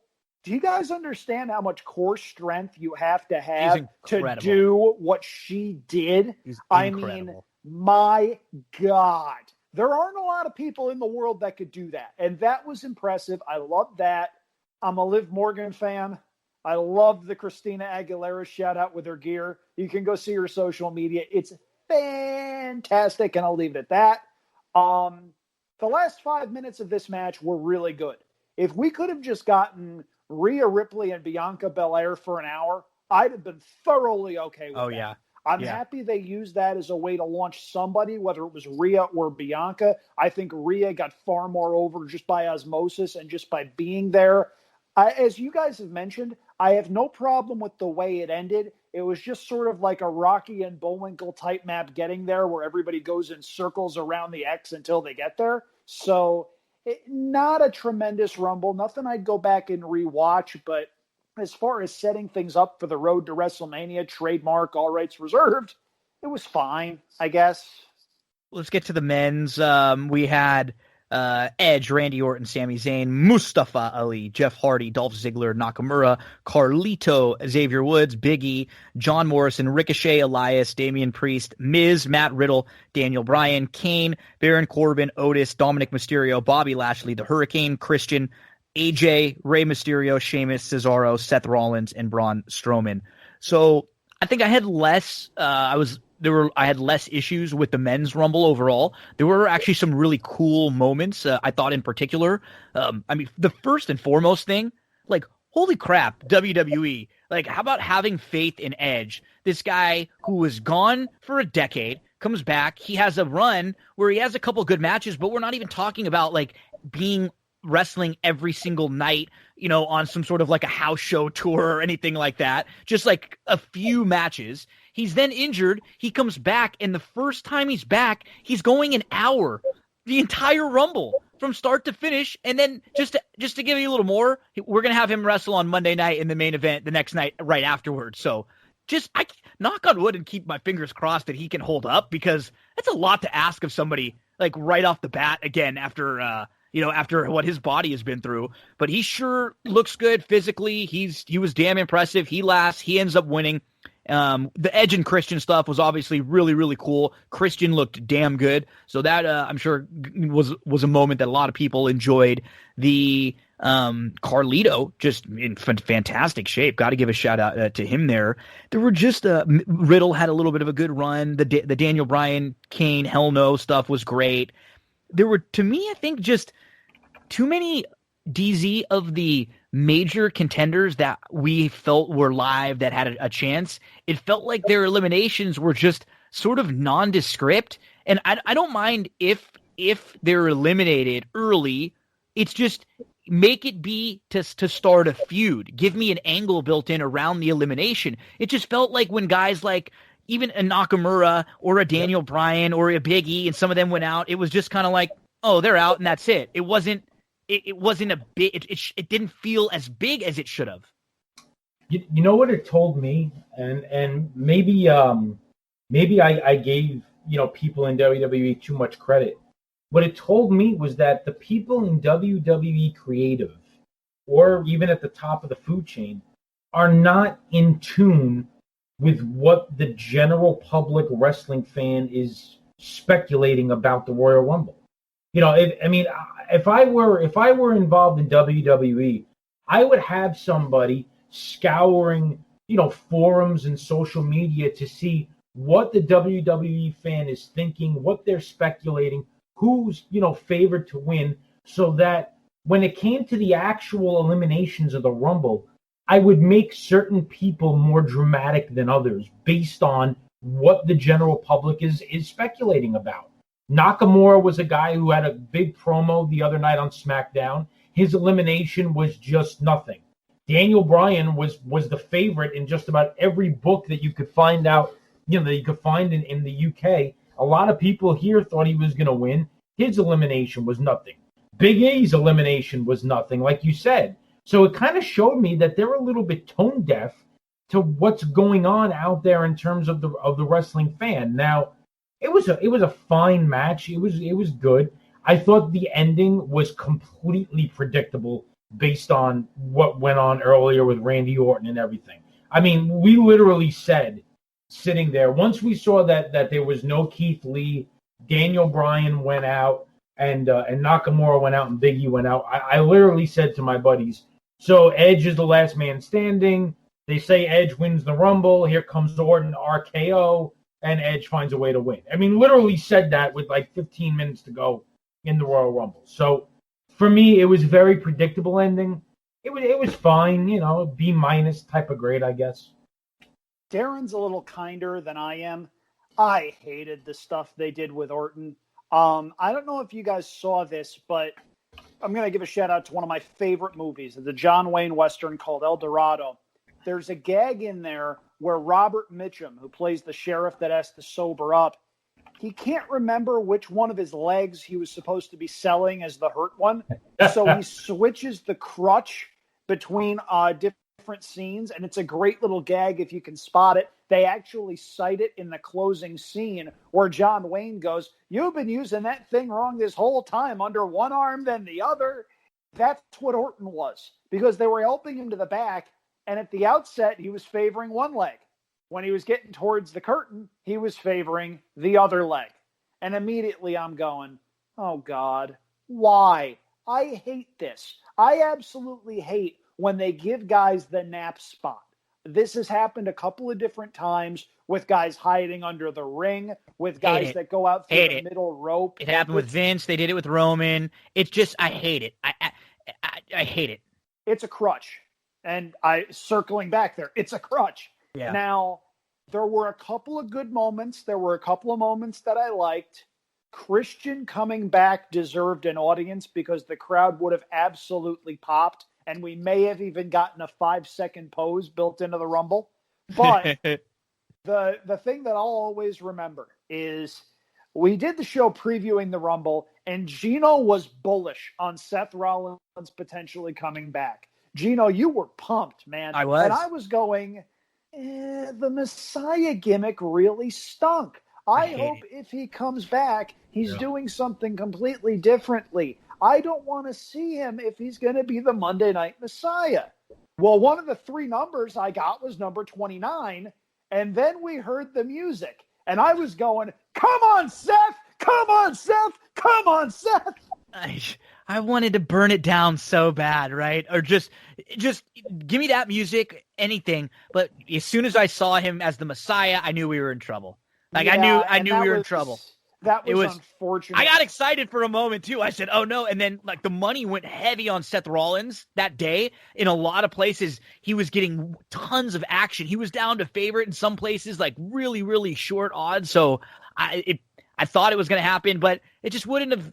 The result was fine with Edge, like we said. There were just some things getting there. I think I'm probably right more with DZ than you, but just overall, like, the Rumble it was an entertaining show. It was fine. It's just we have been rewatching a lot of the old ones, some really good ones recently. So I think we probably all expected a little bit more when we see the Rumble and when we're waiting for the Rumble. But again, you know, if they're gonna have Bianca and Edge in big matches at WrestleMania, I'm fine with that. You guys know what both Rumbles really could have used?